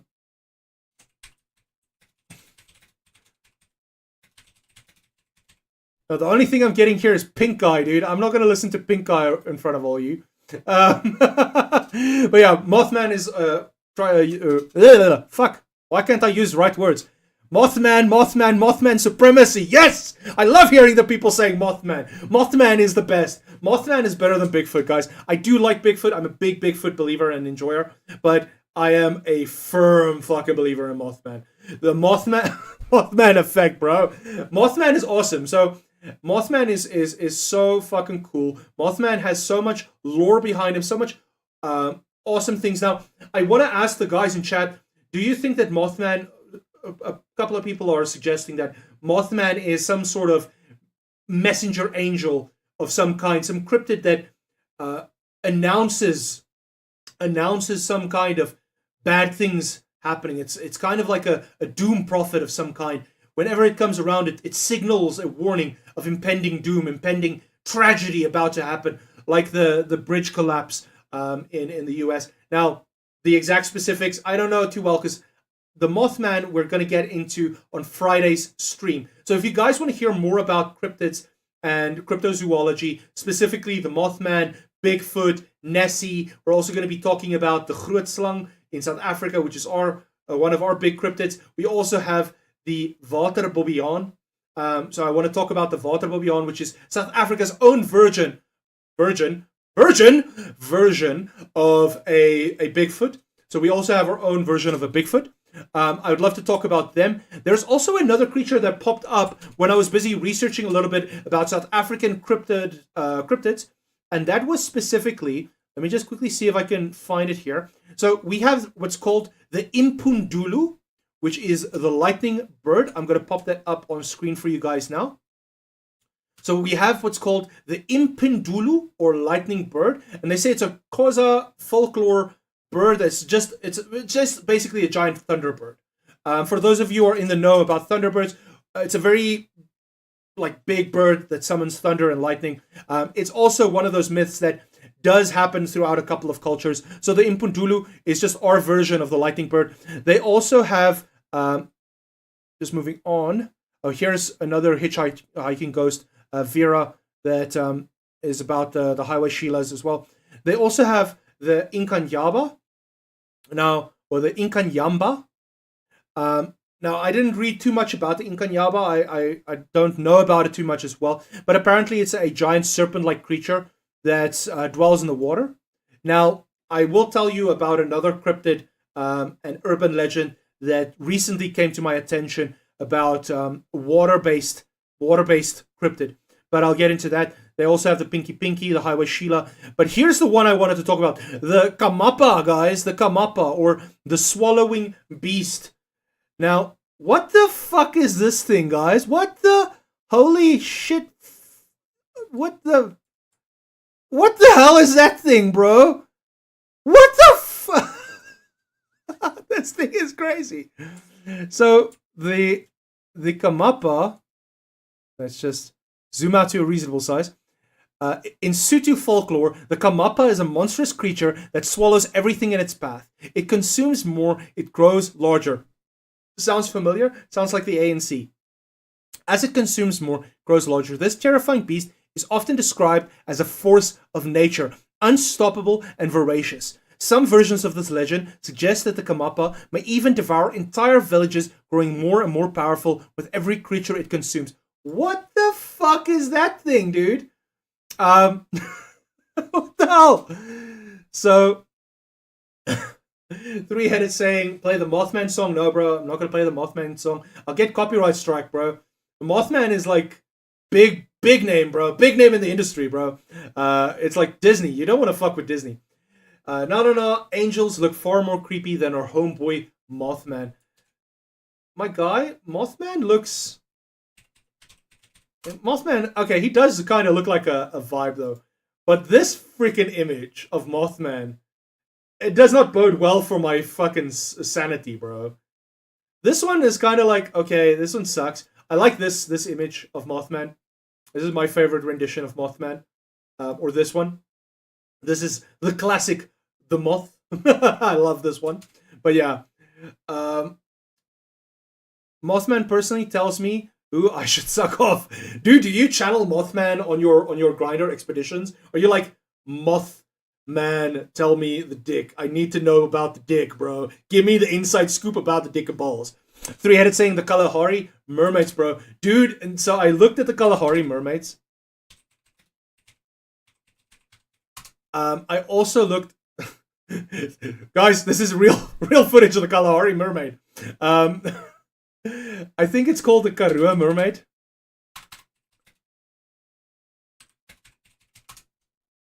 The Karua mermaid. Let me just check if I could find the real footage of the Karua mermaid. No, I can't find it right now. Or Africa mermaid. Yeah, this is the one I saw. Now, I don't know about you guys, but that looks like a sunfish right there. That looks like a sunfish attached to what clearly looks like a little boy in a wig. That's just been like put into the sunfish. So the real footage or the real images of the supposed Karua mermaid, I don't believe, but I do believe that there's possibly some kind of Karua mermaid mythos or story that we still have to explore. Now, Niku says, Mothman got Clinton. Also check out the Grootslang. Dude, I saw the Grootslang. We're actually going to be talking about the Grootslang on Friday during our Cryptid stream. We'll hop into the Grootslang. Water-based? Yeah, based as fuck. But no, so the water-based creatures that I wanted to discuss is actually the is actually called the Water Fiend. Now, Triton, don't get ahead of me. Let me just quickly work through chat, and I'll tell you guys more about the Water Fiend. So, Triton says, is those a urban legends or real? You decide. My guy, the grammar is strong with this one tonight. Are these urban legends real or fake? I don't know. You decide. Christmas dinner, Kamapa effect, you decide. Bro, gulping down everything, just like... Did you see how big that thing's jaw opens up? I'm pretty sure that's me, like, at Christmas dinner, dude. With a whole gammon, like, just fucking thrusting it down. Raccoon says, it's so cute, actually. Yeah, the Kamapa is pretty cute. It's a pretty cute creature, but that thing, like, it's crazy, dude. Google biblically accurate angels. Dude, I know about the biblically... Can I use fucking words tonight, please, guys? The biblically accurate angels. I know about the seraphim and the cherubs and the fucking wheelbarrow and all those kinds of guys. So we'll get into... I don't really like doing religion per se. on these streams. I'm not really planning on becoming a religious streamer. I do have some religious iconography, and we will be talking about the Satanic Panic at some point during one of the streams. I am planning on doing an entire stream about the 80s and 90s Satanic Panic, especially the Satanic Panic revolving around Dungeons and Dragons, Pokemon, Yu-Gi-Oh, and the likes. So we'll get into that as well. So we will be delving into a little bit of religion during that point, but I want to steer as far clear from religion because I don't want to talk about something that I'm not too experienced in. I'm more so experienced in the mythos, the myths, the legends, the tall tales, the tales that you don't have to be accurate about. Because the thing is, that's the fun thing about myths, is they don't have to be accurate as fuck. They can be based in a little bit of belief, you know? So Raccoon says, what I look like at 2 a.m., bro. That's true. Mothman just runs the Grinder account. Dude, Mothman's the one with the fucking authenticator on the phone, bro. He's like, bro, you want to sign into Grinder? You're going to have to ask me, man. You're going to have to ask me. I get wishes delivered on a small note attached to moths that fly into my room. Dude, I'm just imagining these little moths coming in and giving you little forehead kisses. Being like... I'm just imagining that. Or they're coming in like, and they have this little moth dust trail. It looks like Tinkerbell almost, but just a little moth. This little chubby fucking moth is flying by and giving you little forehead kisses. Then Raccoon says, real and true. Also, I wonder why Yu-Gi-Oh was emphasized. Well, the real reason I'm emphasizing Pokemon and Yu-Gi-Oh specifically, as well as D&D, is because my parents were very, very, very serious about the Satanic Panic. And all of my Yu-Gi-Oh cards and all of my fucking Pokemon Tazos were thrown away due to this bullshit story. But I definitely want to get into it because there is actually a I don't know what to call him exactly. It's like a expert in the field of Satanism and the occult. He was actually an informant for the police, and he helped uncover a lot of things during the height of the Satanic Panic, of satanic cults and rituals that were being performed nationwide across South Africa, but also in other parts of the world. But he was specifically focused on the task force that was put in place to dismantle the whole satanic sect in South Africa. Now, of course, did he succeed? Probably not. I do know of a lot of Satanists still to this day, and of course the Satanic Church is still alive and well, but luckily the former leader of the Satanic Church, I think his name is Leon or something like that, he's a fucking fool. What a joke that guy is. But we'll get into that during the Satanic Panic episode. So for the time being, I think what we'll do right now is we're going to quickly just jump over into a little break segment. Just give me a second to pop this over here. We're going to jump into a little break section. Oh, in afgeskreven. No, bro, no. I think he fucked up. He fucked up. They all fucked up. I think all of the satanic dudes are just like a bunch of posers, like super edgelordy kind of guys. Now, I do think there are a lot of like real things regarding the satanic shit, especially the occultism and the symbolism. And some of the rituals and stuff have some real stuff. But the majority of people who are Satanists or who get involved in Satanism of some kind are like a bunch of fucking just wannabe fucking bad people. Like, oh, look at me, I'm so tough. Or they're usually like low-life guys who are very... It's difficult for them to find any friends or hang out with anyone good that's productive in any shape, way, or form. So I'm calling out the Satanists. You guys fucking suck. And if you guys want to attack me or do some spiritual warfare, fucking go for it, dude. Go for it. You fucking suck, dude. Reminds me of Raccoon. No, Raccoon, I don't think would be a Satanist because Jews are inherently satanic. That's a joke, by the way. Disclaimer, that's a joke. No, I'm kidding. But no, I don't peg him for a Satanist. Get it? Peg him? I don't peg him either, but...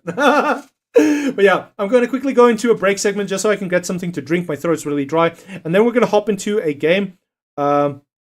Just before we do that, I just quickly want to switch over here. Just give me a second.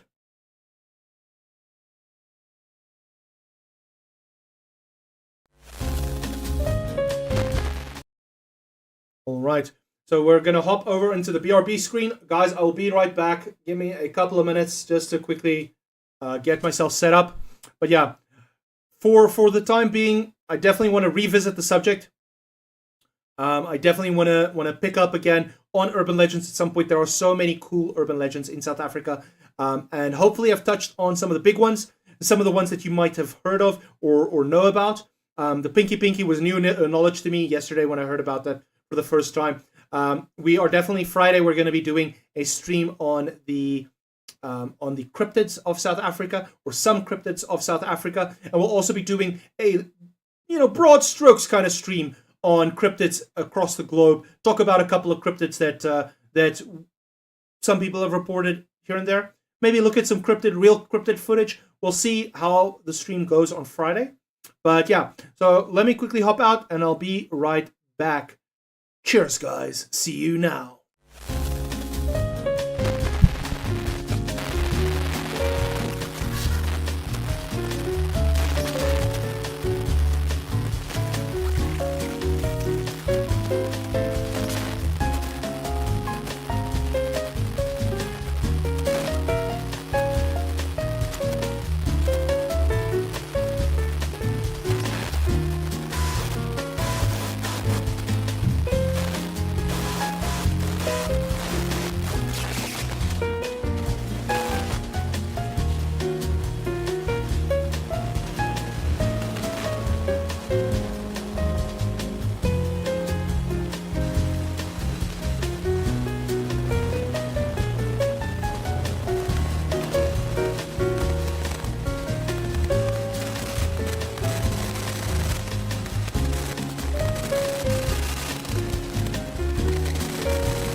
And we're back. We're back. Biggest shit of my life. Dude, fuck you. The biggest shit of my life is you, bro. You're my biggest shit. No, I'm kidding. I'm kidding. I'm kidding. I still love you. All right, so we're going to hop into a game called Barony. Let me just quickly switch this over here. So Barony is a game that I've seen online a couple of times. It's basically like a dungeon crawler meets roguelike meets first person something. I'm not exactly sure on all the specifics, but I really like this game. I saw a couple of videos. I haven't really played it yet, but I'd love to play it a little bit. So we're going to test it out and see how it goes tonight on stream. Now, let me just quickly check my volume on the game. Ah, another one joins the fray.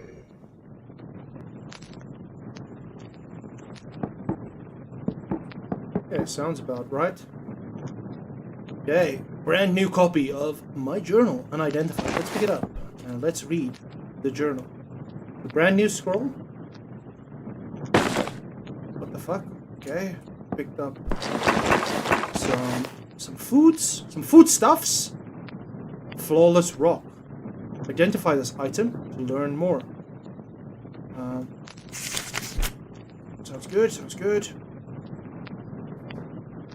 Ooh, praise, reading book. Okay, so I haven't played this game much. I'm still learning as we go along. So my journal. After traveling for days, I finally found it. The ruined town once known as Hamlet. What a ghastly place. Little grandeur remains in the architecture I read about from my travel guide. Most of the abandoned streets are littered with debris, but a clear path winds from the gates of Hamlet to the abandoned mine. As I approach the entrance to the mines, the ghoulish laughter and baleful glow emanating from within seem to diminish. The gateway is quite large, and the door only opens one way. Once I go in, it seems I shall not be coming out, but I am determined to dispel whatever evil has taken this place, and so I must proceed. My only hope is that my quest not be in vain. Gods above protect me as I enter this forsaken place. Okay, so I'm going into shitty place. I can pick up torches, one thing I saw, so I'm definitely gonna grab the torches.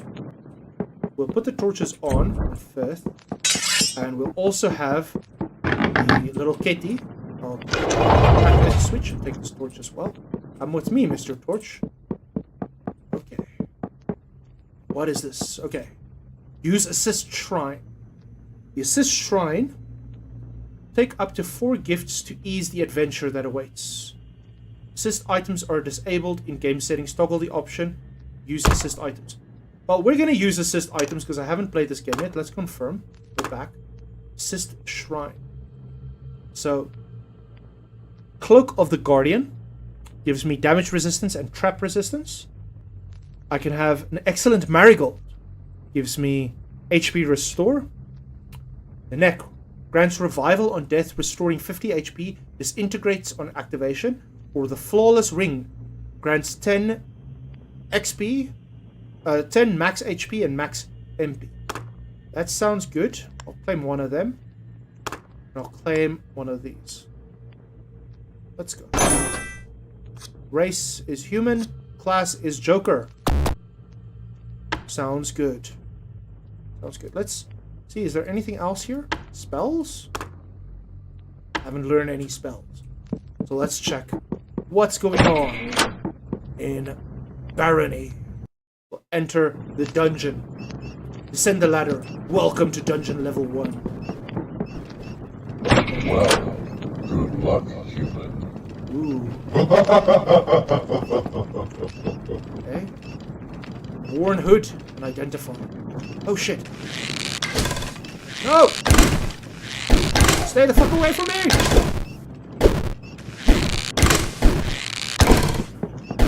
Ow! Screw you! Fuck you, skeleton man! I died. Skeleton man is too strong.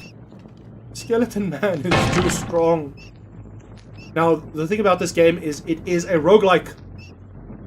So we're gonna have to, unfortunately, just give me a second, I see a raccoon says, the volume can go down about 20%. Thank you very much, Mr. Raccoon, I do appreciate. Let me know if that's a bit better. But this is a roguelike, so we have to start from scratch every time we die. But that does also mean that we do restart or reset the area. So let's identify, interact, grab some foodstuffs. I'm gonna grab 2 torches this time. I won't grab all 5 of them. We'll activate the switch. I think okay. It's a lockpick. Claim these. Okay. So if we take the nice things, the little assists, they disable our achievements, which kinda sucks. Is the game audio better now, Mr. Raccoon? Let me know. I'd like to hear from you guys. Is the game audio still a bit too loud? No skeleton this time. Good luck, human. It's still too loud. Let's quickly check here. Just give me a second.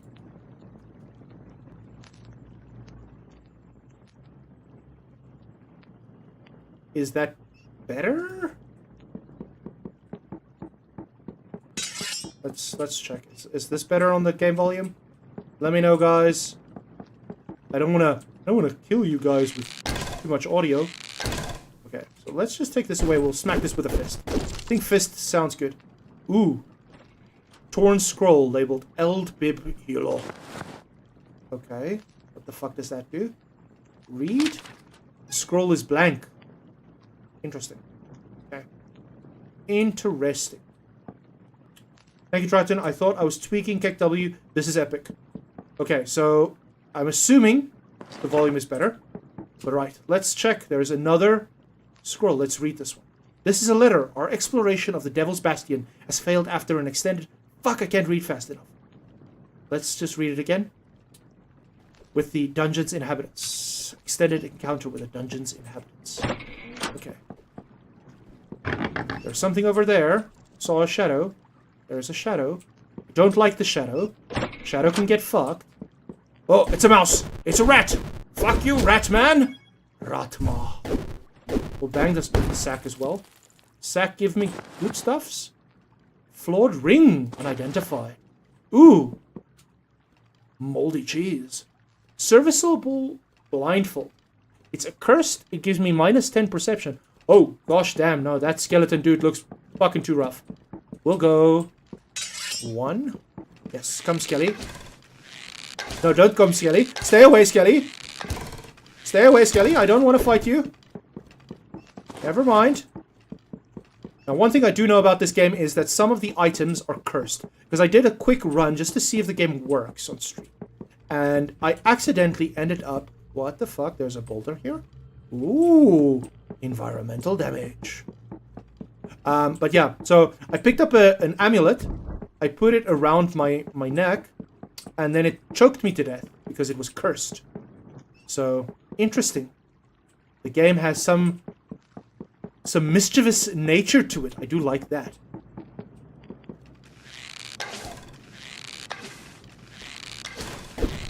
Oh shit, what's... Oh no! No, I'm gonna fucking die again. No! Don't you dare! Okay. We're very bad at this game, but that's okay. Triton says, no problem, I got you. And then Raccoon says, were you into it though? Yeah, I was definitely into getting molested by this alien, well, the skeletal army. So we're gonna have a nice little grapefruit tonic. I'll do the Another fucking, oh, spit roasted by Skellies, yeah. Oh no, the Skelly spit roasting felt good, man, felt good. Now, grapefruit tonic is not the best thing to drink. It's not bad. Okay, so we read that, we get a bunch of food. I think the food helps us regen HP. We definitely need to pick up all the torches now. I think picking up torches is just the smart thing to do. We'll put the torches away for now. We can still see. I was blind, but now I see. Take torch, we activate switch. We put on the torch. We're not going to claim anything. Let's not claim anything. Let's just check here. No, I don't want to switch genders. It's not within my wheelhouse tonight. I'd rather eat soap, I think. No, dude, Skelly's spit roasting sounds not too terrible. They might be a bit skinny, though. Oh, shit. Okay. Oh, shit. Another one. No, we're running. Fuck this. Okay. Break the jar. We pick up what's ever in the jar. I don't care. It's a red potion. We pick up the scroll. We pick up this thing. Pick up another scroll. That sounds to me like the best plan. There's a chair. Let's break the chair. Fuck the chair. Chairs are bad for you. Why am I sitting on a chair while I'm saying this? Back for round 2. Oh yeah, I'm gonna get scared. Ooh, worn magic staff. Now, I am a joker, which is apparently a magical race, so we're gonna definitely equip that. Ooh, I have a bronze tomahawk as well. No telling what it did. What the fuck is this all about? Okay. Fuck, lost my alien. Okay, that... What the fuck? I thought I had this axe and I give it a hit, and it just fucking flies. Okay, we try that one more time, guys. Let's do this again. This game's difficult, guys. I have no idea what the hell I'm doing. This is basically as blind a run as it can be. How do you wear a staff? No, I put the staff on, bro. Like, on my hand. I put it in my hand. Okay, we don't use the altar. Fuck the altar. That is achievement disabling, and it clearly doesn't fucking do anything. It doesn't help. Okay. Spell book. Best of luck. I've learned a spell.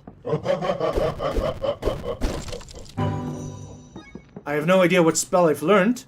Let's check. Spell of locking. Oh, I can lock doors and chests.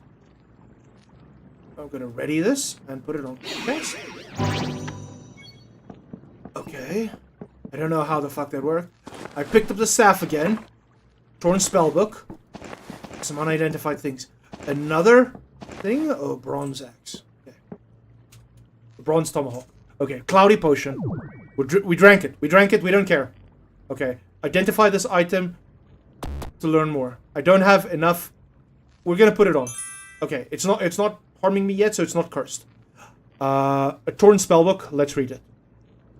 You forgot one of your spells. Great. I forgot my locking spell. What the f... Okay. Flying minecart. I'm not gonna read the whole Minecraft movie script, but I think that's fine. Let's appraise it. I can't. Wait. What the f...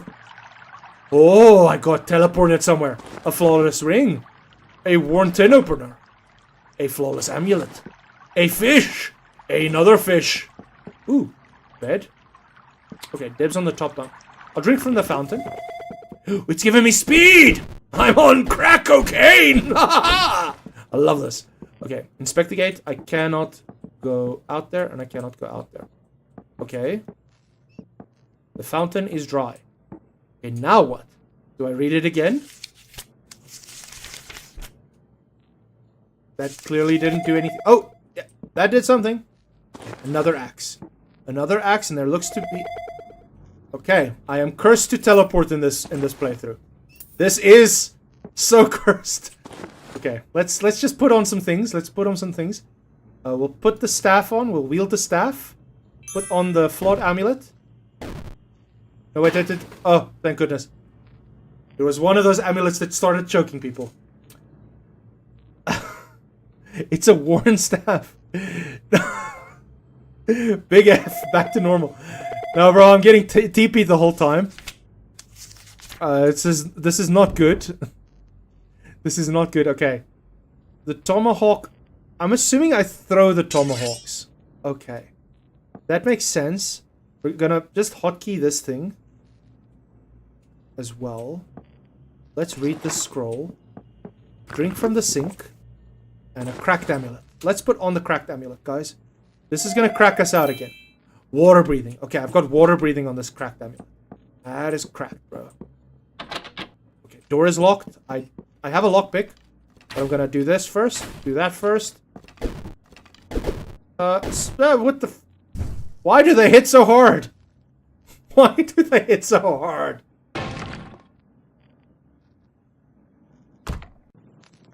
Okay. Serious time.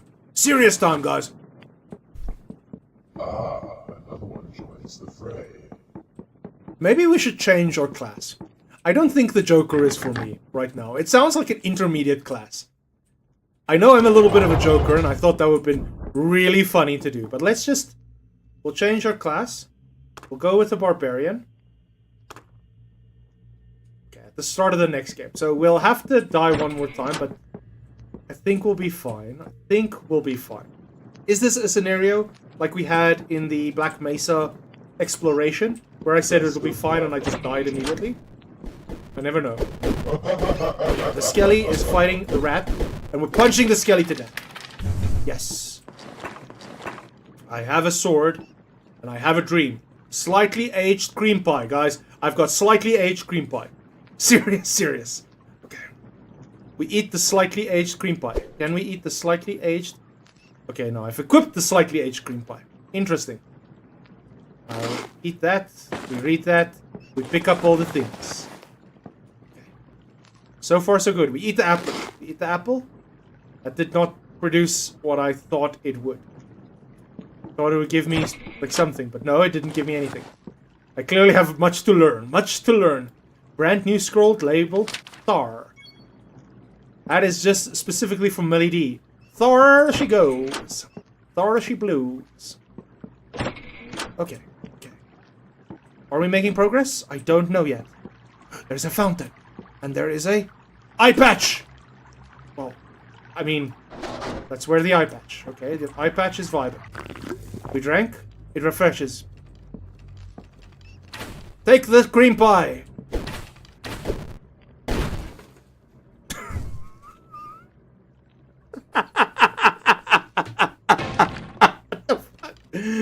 Okay. Yes, the granny with the slightly older, slightly aged green pie. Another mortal life. Okay, so my lights just dimmed, so I have a a sneaky suspicion my power might go out. So if the stream just abruptly ends, I'm so sorry about that, guys, but that means shit went south. Okay. So this has a this class has a shield, which is good. So I can block now. It also has an axe, so I can do some damage. Well, good luck. What is this? What the fuck? Okay. I got killed by a boulder. More not my death, people. More not my death.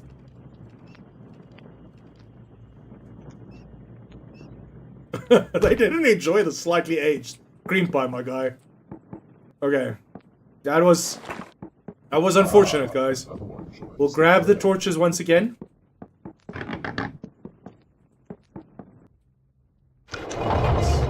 Let's open up. Let's open up our feelings.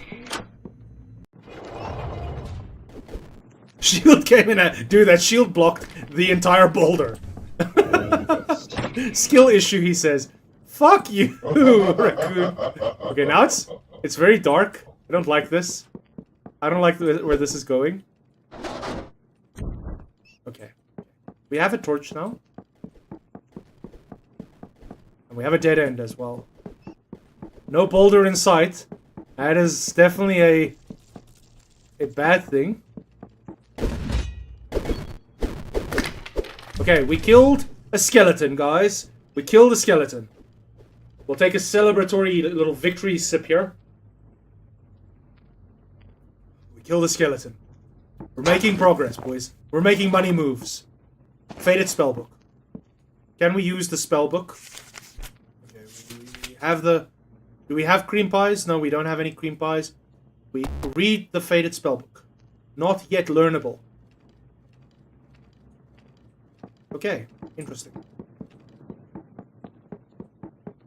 There's a rat. Fuck you, rat. A worn iron spear.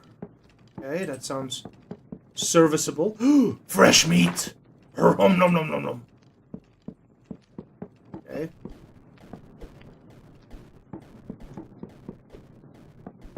I had a sneaky suspicion I would go in there and it'll lock me in, but it didn't, so I'm pretty grateful for that. Bread. Slightly aged bread, just like the cream pie.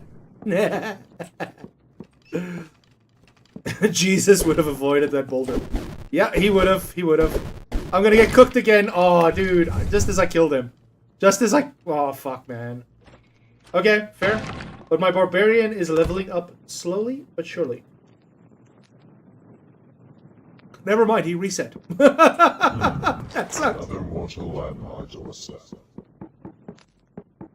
Okay, we'll try that again. One more time with feeling. How does that sound, guys?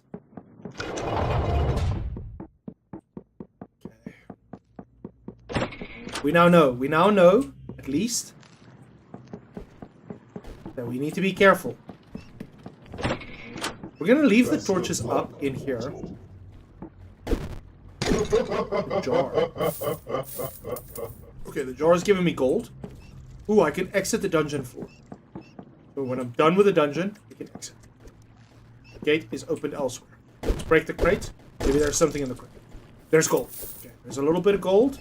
I don't know what we're doing with gold yet, but there's gold. What did the rat do to you? Dude, the rat is a follower of Ratma, and if you've ever seen the Ratma urban legend, then you'll know you gotta be careful for Ratma. I'm pretty sure Mark Wahlberg would have avoided that death. Fuck off! I killed him! Okay. Do we have something to heal with? Restores a large amount of hunger. Hunger... HP restore. So my booze actually gives me HP restore. Okay. Okay. We've got booze that can restore. Worn iron axe. We'll pick that up. We'll drink from the fountain. It refreshes me up. What the fuck? There's bats! Okay. That's not good.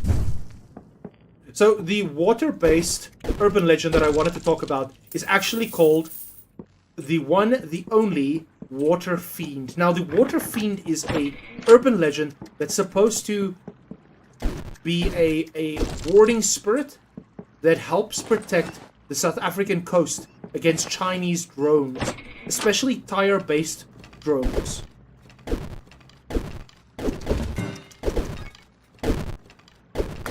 We're actually doing it this time, boys.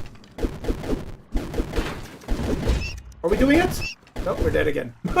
We're dead again. But yeah, so the water fiend is a South African, especially on the eastern coast, South African urban legend that wards off against rambunctious tire drones from China. And the water fiend is known for also helping people swim. Poorly, I might add, but he does help people swim. So that's one thing to take into consideration as well. Right now, I'm getting bad juju vibes about this game. This game is really, really difficult. All I want to do is just want to vibe, and I'm getting fucking slaughtered. Getting slaughtered the whole time. Okay, is this a mimic, guys? Do we think this is a? Do we think this is a mimic?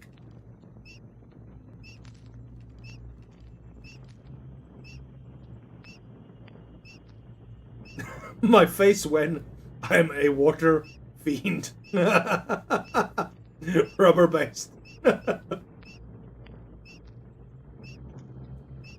No, the water fiend. So he doesn't come out often, and we actually have footage of the water fiend. I will show that on stream at some point. Can we get some people to chat, to say in chat proof? We can get proof typed in chat. Then I'll post some proof of the water fiend. I can actually share the water fiend with you guys. I have firm footage of the water fiend in action.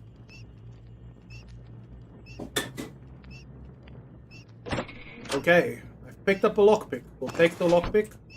We'll leave the lockpick. Proof, yes. Thank you for typing proof in chat. Your subscription has been noted. You will be charged 42 Rand off of your APSA account for the rest of your life. Thank you for subscribing. You heard it here first. Oh, I'm bleeding, I'm bleeding. I'm bleeding, I have nothing to stop the bleeding with. But we'll drink the... Oh, we're drunk now. What? Oh yeah, that's a good time. That's a good time. Oh, I'm feeling it. I'm feeling it. This is me at the start of the night and me after the start of the night. Ooh. I hit him in the sack. Okay, let's... I'm still feeling a bit boozy, but that's okay. I'm a slut for some cold hard evidence. Then type proof in chat, bro. Type proof in chat, and you will be shown the evidence. Whoa. What the fuck? You'll be shown the proof. We also have some UAP footage that I will share once we get enough people to type proof in chat.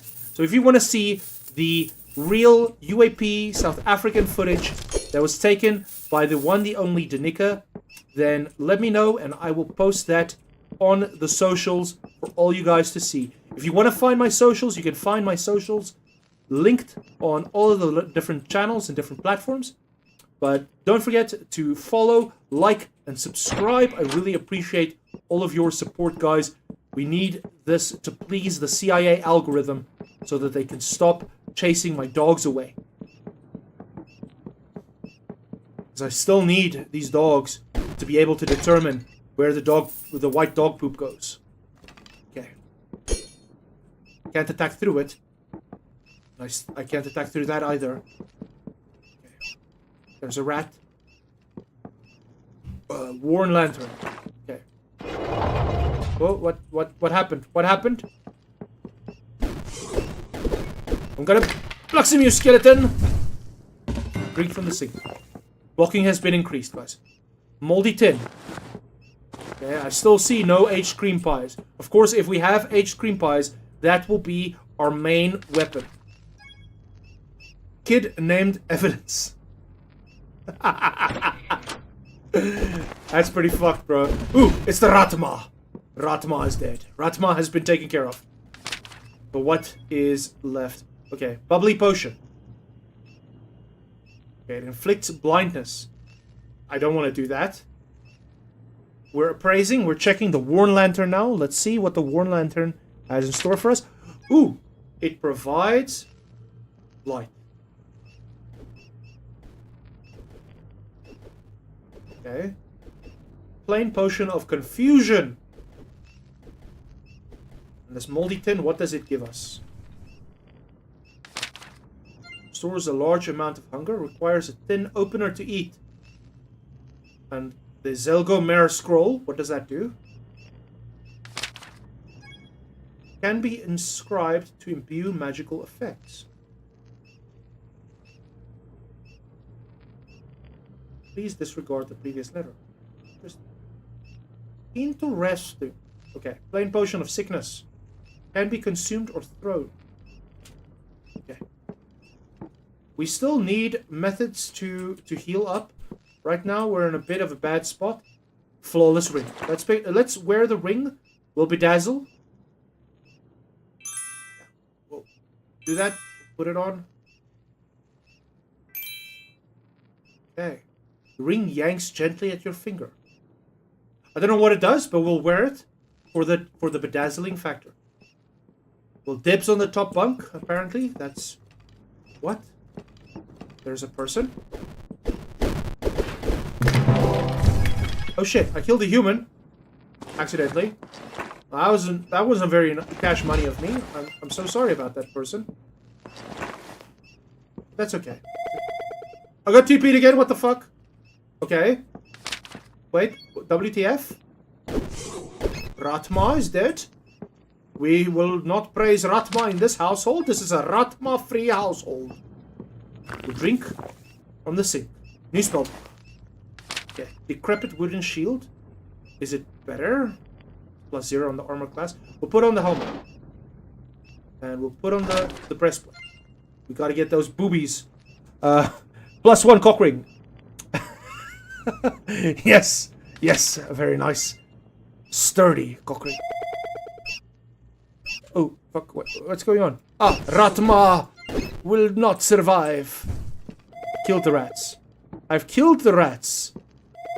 Okay, why am I getting super TP'd right now?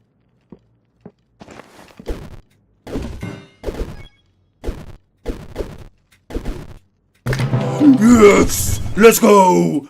Let's fucking go, you fucking skeleton bitch. Suck it, motherfucker! Woo! Actually, it's called murder. Yeah, fair enough, I suppose. I shook my fucking screen so wildly that I accidentally moved my cursor off the screen. What the fuck? What is this? It is a Slim. Oh, he's corrosed me? That sucks, dude. That fucking blows. Okay? I'm still being TP'd everywhere. And I don't like the vibes of it. Am I being, like, magicked by someone who's TPing me about? I don't know, you decide. Okay, there's a tomahawk. Pick that up. I really wanted to pick up whatever the fuck that was. Okay. Where the hell are we now? We'll pull the lever. Pull the lever, Kronk!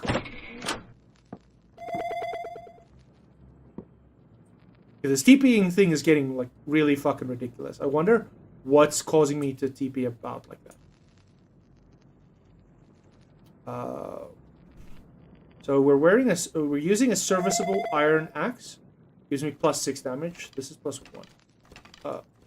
Oh! Mr. Bone Man, fuck you.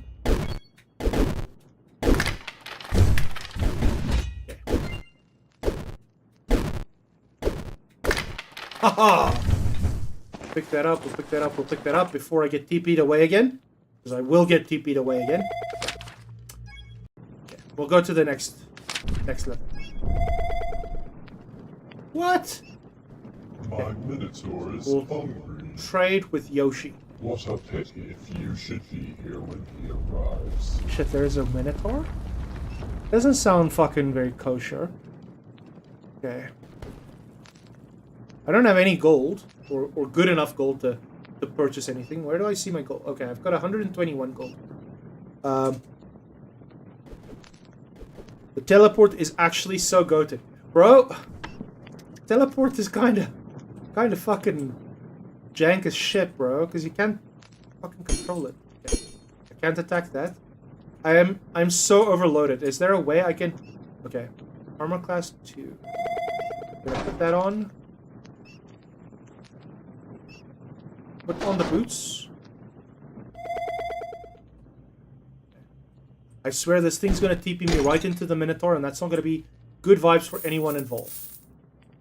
So if we die to the Minotaur, I'm so sorry, guys. That...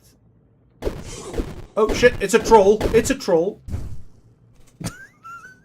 The fuck? What is this game? Okay.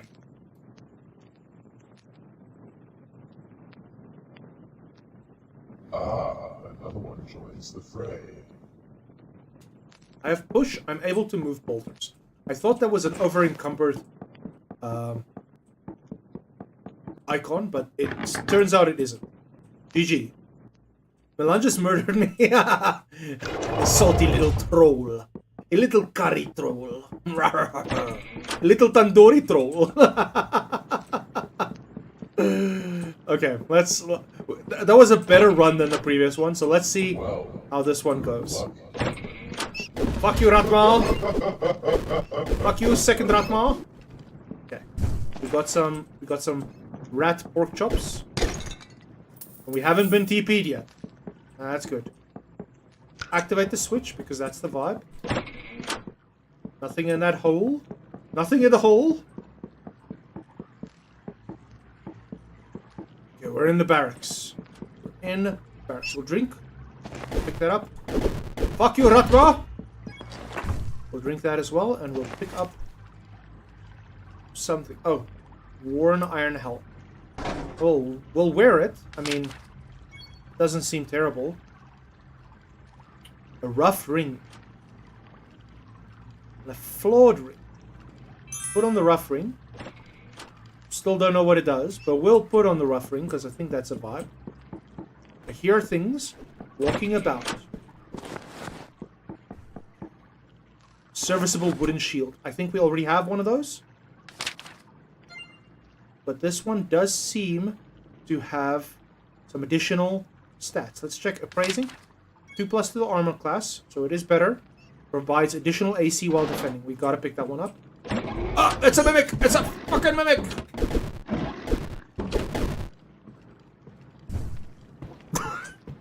It's a fucking mimic! Oh... Okay. How do they say? Okay. That was cock. Alright. We'll try again. Someone new.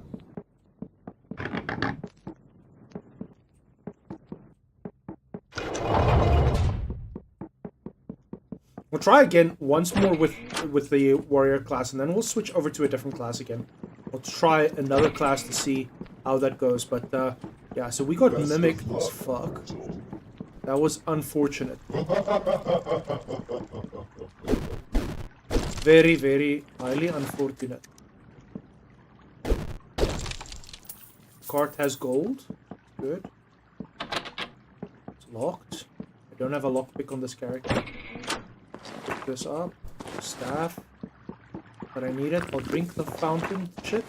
Something Phrygian? A worn Phrygian hat. Oh, it makes me look like a dapper fellow. I like that. We'll keep that one on.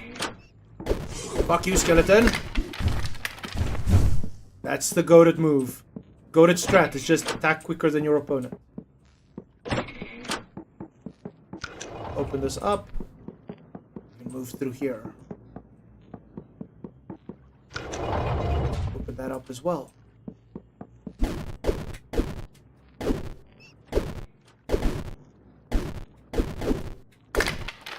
Bleeding? It's not even that time of month, so that sucks.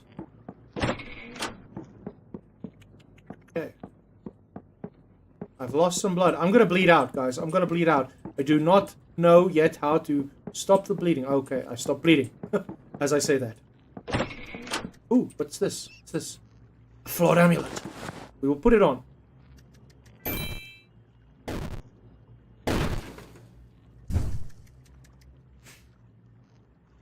I got killed by the fucking amulet.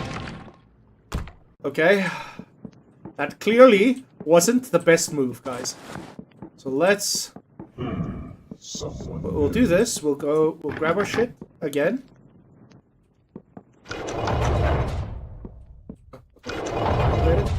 We'll change class. We'll go for warrior next. Confirm. So after we die with this barbarian dude, then we will go to warrior. We'll just take off. Well, lucky human. Let's put the warn amulet on. It's strangling me again. What the fuck? And it's cursed. I can't take it off. Fantastic.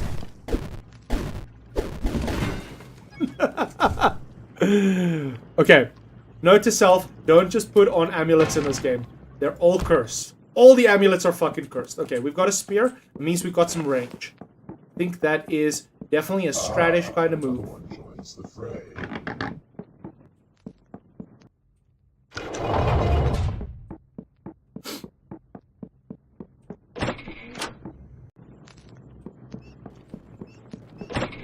We got the spear now.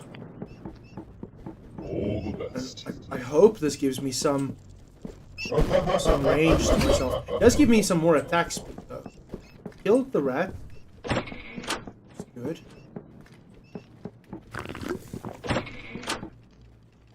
Refreshed me some. Can't see shit. That's probably fine. Maybe if I can't see them, they can't see me. Maybe. I'm not sure.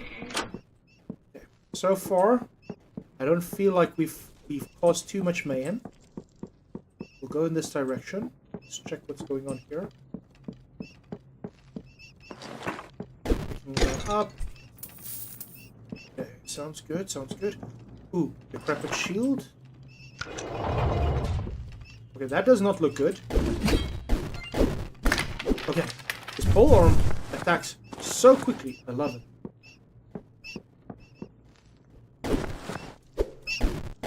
Fuck you, rat. Oh, what the hell? White rat? Algerian? He has a name? Oh shit, I'm getting cooked by rats, bro. Ratma!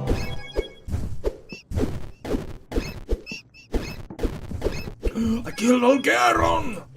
Algernon, whatever the fuck his name is. Okay, he was menacing. He was menacing, Ratman. Just focus for a second here. Is there a way I can heal? Is there a way I can heal right now? Medium hunger, large amount of hunger. Main hand, fresh meat, crack. Burn damage. Okay, interesting. Small amount. Worn knuckles. Don't want to wear that. I have a helmet on that I'm pretty happy with.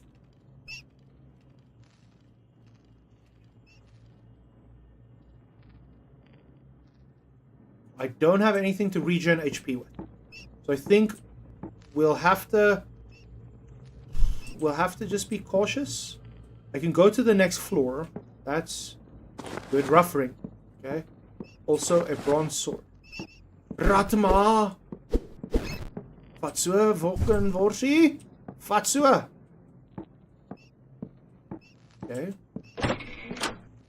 You see my jaw hanging open, that's because I'm trying to figure out what the fuck to do. And that's my thinking face.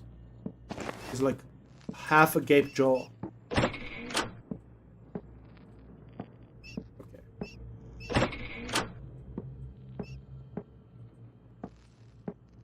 Faded spellbook. No, that's good. It's good.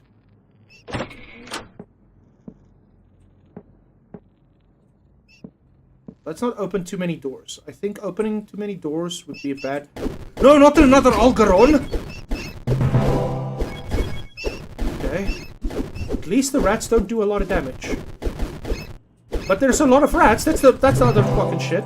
Okay, I've leveled up a couple of times. I'm level 5 warrior now. Warrior, definitely more my type of class. More my type of class. I like this.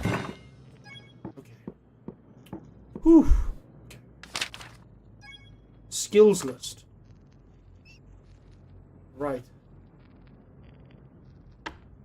I don't know what that means, but okay. Let's appraise this helmet. Appraise the shield as well. Oh, it's cursed.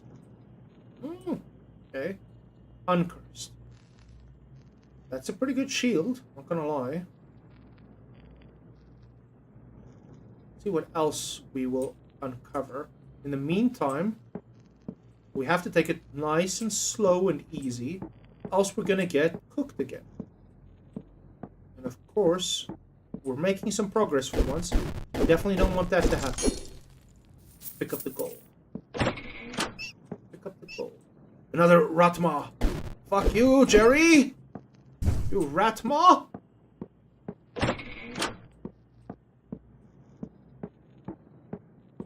Did it.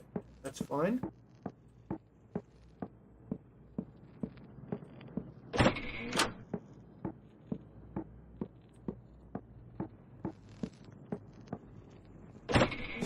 Here, nothing.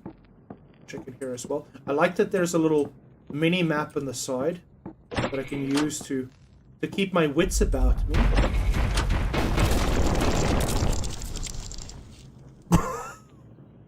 No! Okay. Be aware that even the fucking ceiling is a danger in this game. But okay, clearly this class is much better suited for my playstyle because it has the nice spear. It puts a little bit of range and it also has a very quick attack speed. But I think we're going to try about 2 or 3 more times, depending on how far we get. And then I'm going to call it an evening at that. Because I do feel it in my eyes right now. I do feel a little sleepy. Because the CIA has mind-drained me again. Okay. And we killed that guy with taking minimal damage. That's fine. Bottle of something odd or other. Slightly aged Cryptid. I don't know what the Cryptid could be, but the slightly aged something of that nature. Check, what was it? Slightly aged tin. Okay. Definitely not a Cryptid, but the Cryptid it could have been. We'll break the crate. Okay, sounds good. Drink. Feel better. Fatsua, Scopat! Okay. Killed Skelly. Faded spellbook, we'll pick that up. Just need to be aware of the roof at all fucking times. This is the kind of game where the roof is a danger. A threat.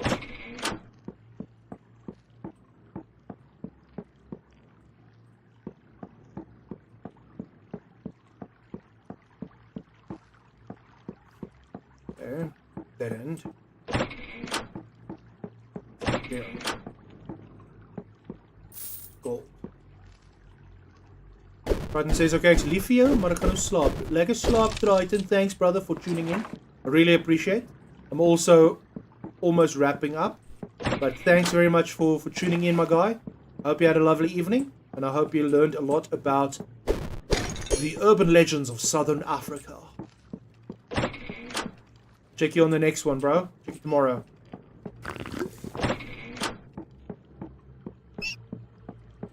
There's a rat again.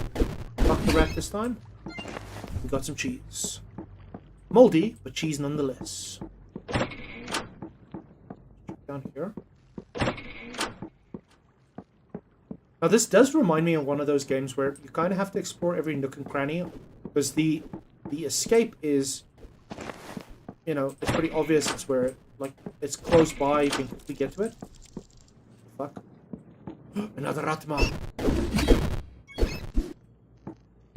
Do these upgrades persist? It doesn't look like it.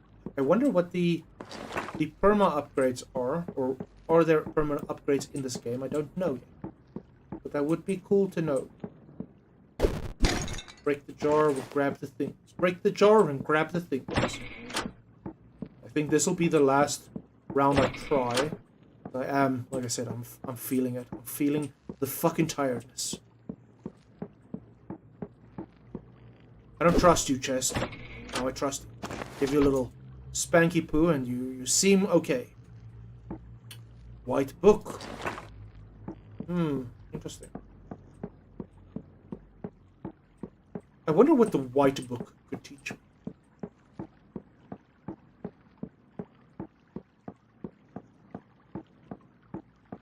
Interesting. Dead ends. Oh, shit. Shit. I don't want to take on 2 skellies at once. They're too powerful right now. Okay. Smash melee.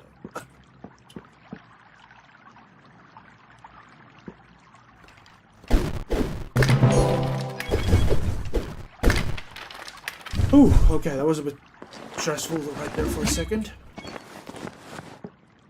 Honestly thought they were gonna cook me. I was gonna get killed. Drink from the fountain. We are now drunk.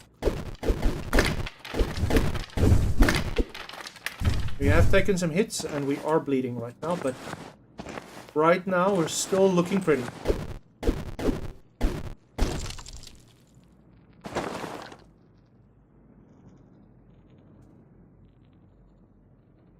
Triton Bucky says, a final thought, you have been my friend. That in itself is a tremendous thing.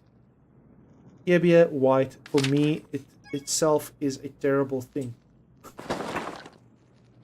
Such a nice little thing to say. Thank you, Mr. Triton. Although I don't know what the last part means. It sounds terrible now, but thanks, I suppose. Ooh, we gotta put it on the Phrygian hat. That's just the swag. That's the swagger. We'll eat the cheese. Drink the booze. We're already drunk. We might as well. Ooh, we are very drunk. Right about now. That's okay. Drink again. Pick up the ring. We're a bunch of tootsies. Tokoloshes. Okay. Well.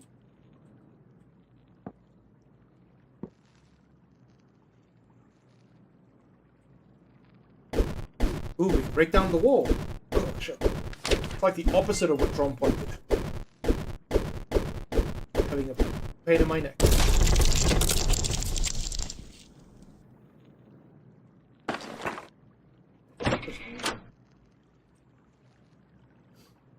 I think we've explored most of it. I think we can go to the next floor.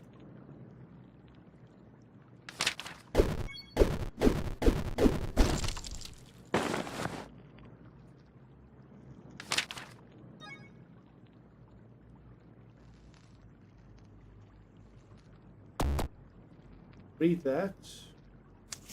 Read that. I don't know what to upgrade to though. That's the other problem. I do feel like I'm being kind of over encumbered here. So that's something to take note of.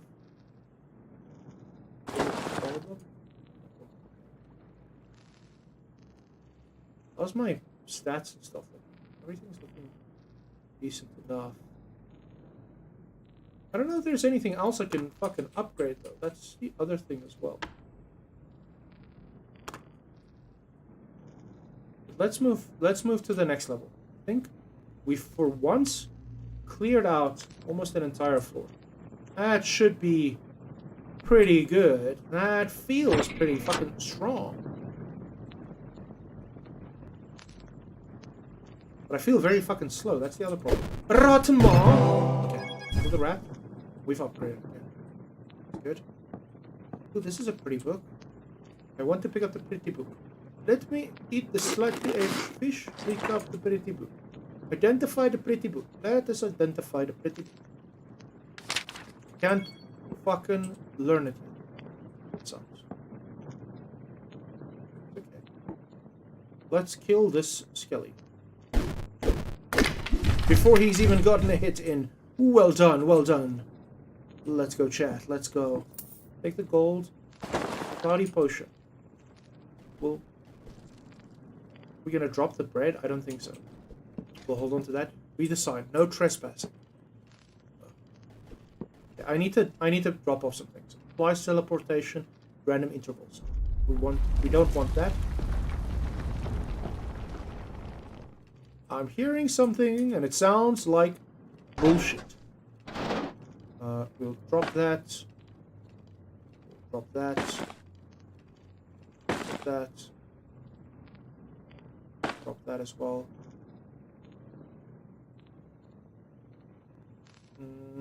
We'll drop that too. That is cursed. That. We dropped all the cursed items. I don't think we need the cursed items.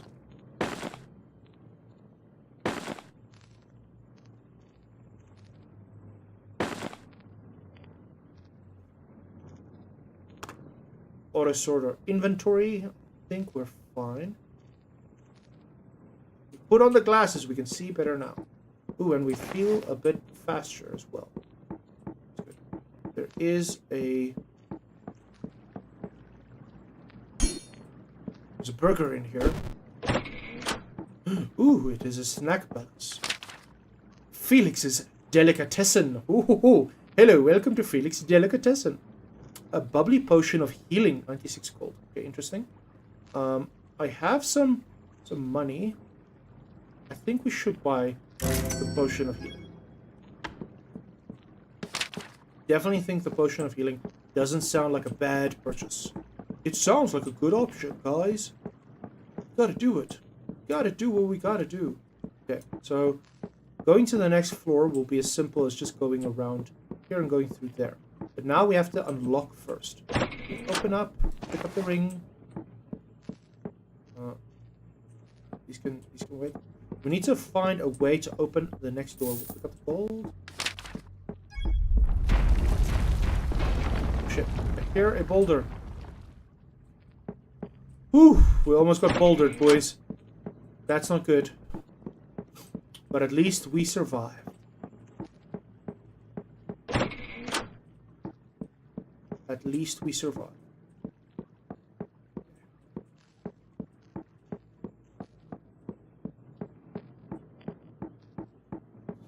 Let's explore in this region here. I don't think we've gone through here much. Ooh, a book. Another unidentified flying book. Inspect gravestone. Here lies Julian. Got trumped by his pet troll. Okay, so there might be a troll in the area. Or there's just Julian's pet troll that has died in the meantime. Let's open the sack up.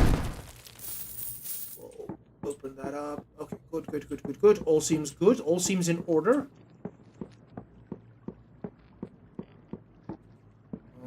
We should probably go down here first. That's dead end. It is a dead end, unfortunately. Open the crate up. Grab some gold. Some guild. Brand new copy of Sightings of the Lich. What the fuck? Okay. Let's check. Is this thing cursed? Can we read it? Written by Denizen of Barony. It's uncursed. I'm not going to read it, though, but it seems fine. This is the other entrance. Ooh. Cracked gem. We're cracked out tonight, boys.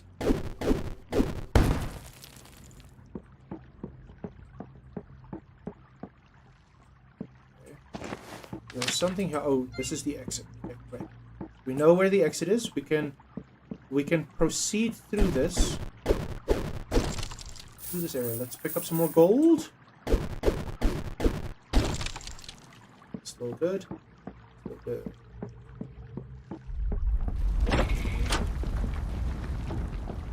Did another boulder fucking happen? Serviceable torch.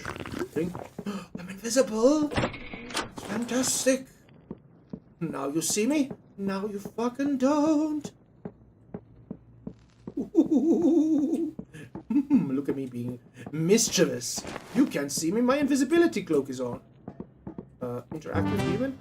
Yay! Lead the way, clearlyCubbage. Oh, I've got a fucking compatriot! Yay, I'm not alone in this world anymore. Okay. That's good. I have a human companion. Her name is Lucia. But I will rename her to Lydia. In honor of Lydia from Skyrim. Okay. Cool. Oh, I'll try and break through the wall. I don't know what it's going to achieve, but let's see.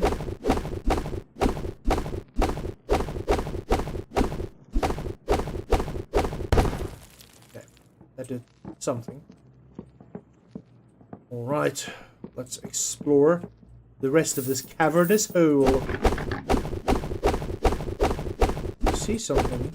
I don't know what I'm seeing. Could be good, it could be bad. I don't know. But let's just break down the wall and see what's going on. Broken into pieces. And it's... fuck all. Okay, great. Fantastic. Okay, there is a boulder. We've killed the skeleton. Pick that up. Okay, let's open up here.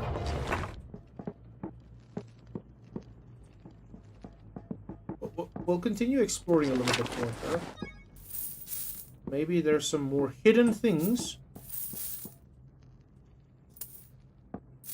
Now, the fact that there's gold lying on the ground leads me to believe there is a trap of some kind. It will distract me. So, do we think it's a boulder? Probably a boulder in the dark.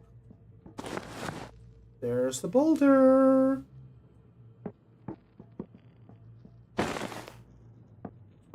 Aha. We are growing wiser to these things. Worn bronze mace. No, we don't need that.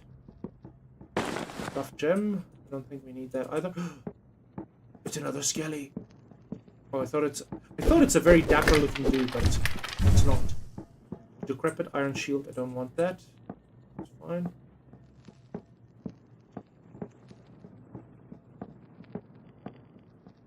So we've checked everything now.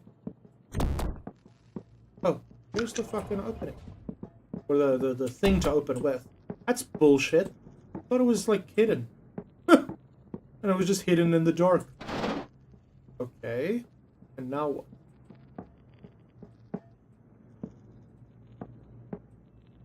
Oh, it's a puzzle with multiple people and I'm playing solo, so let's just go to the other thing. I'm a little fool. Strangulation. We will drop that. Drop that. Drop that. That.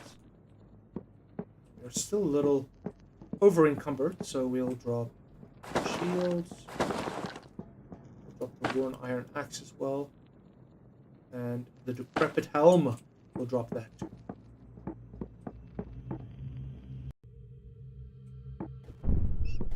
Oh, fuck's sakes. It's a Minotaur. Minotaur level. My Minotaur is hungry. Not good. What a pity if you should be here. Lydia, no! Well, it was probably good knowing her.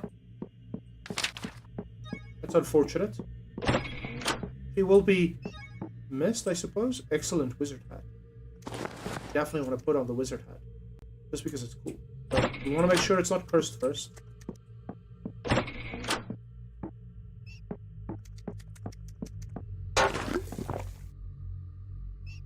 It's uncursed. Does give me intelligence. I'm not even a wizard, but it's cool enough. Look, it's spider! Oh, I don't like that. I don't like the spider.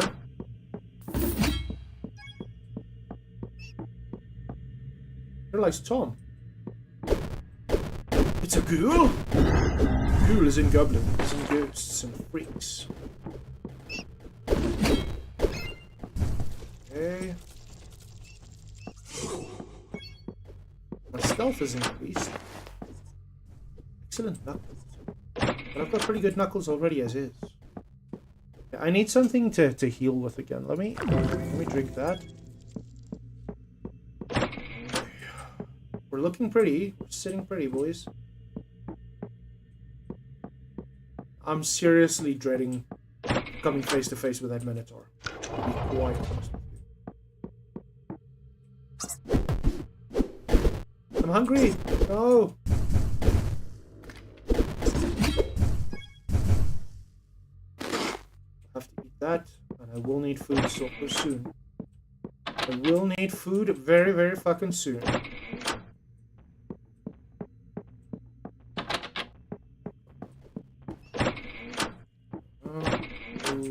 Okay. All of this is closed up. We can check that here.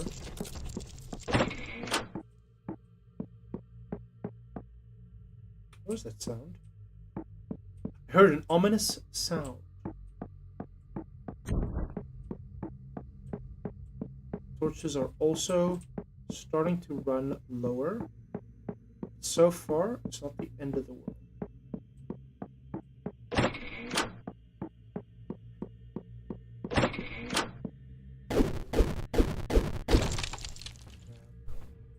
Bandana? No, I don't need the bandana.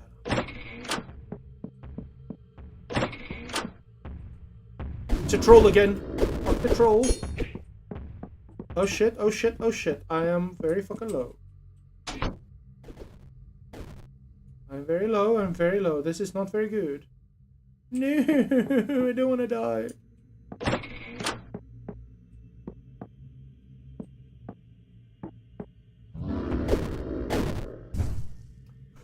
Oh, fuck. Okay, well, that was a good learning experience. It was a good learning experience, but with that, we will call it an evening there. And I will say thank you to everyone who hopped on.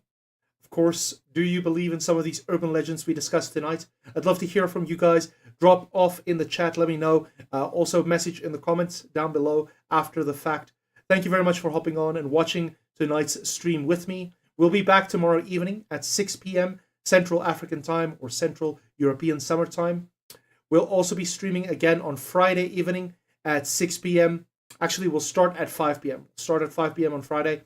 And on Friday, we will be doing the Cryptid talking about cryptids in Southern Africa as well as other regions in the country. We'll also be discussing, tomorrow evening, we'll check out if we'll be doing another Warcraft stream like we usually do on Wednesdays now. Very, very much enjoying the Warcraft streams. So we'll just keep on doing that. But yeah, that's about it. So guys, I will leave you with the final thoughts. Please go and check your dogs. Make sure their turds are, healthy. And also check for any white dog turds. If you see any, please don't forget to post the pictures and share the pictures with me.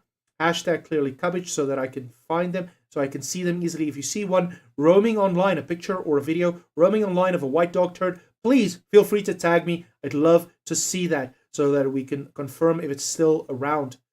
Now, thank you for everyone who tuned in. That is the end of the stream. Let's quickly check if Kusanagi is streaming, and maybe we'll do a raid on his channel.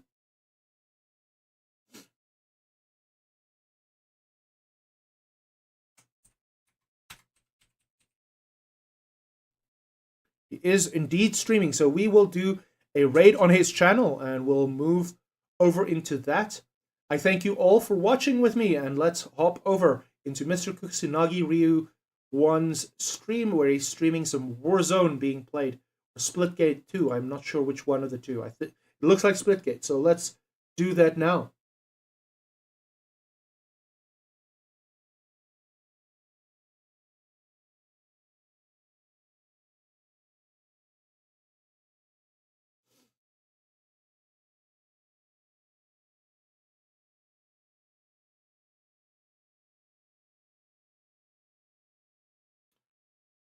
And like I said, thank you very much, guys, for watching.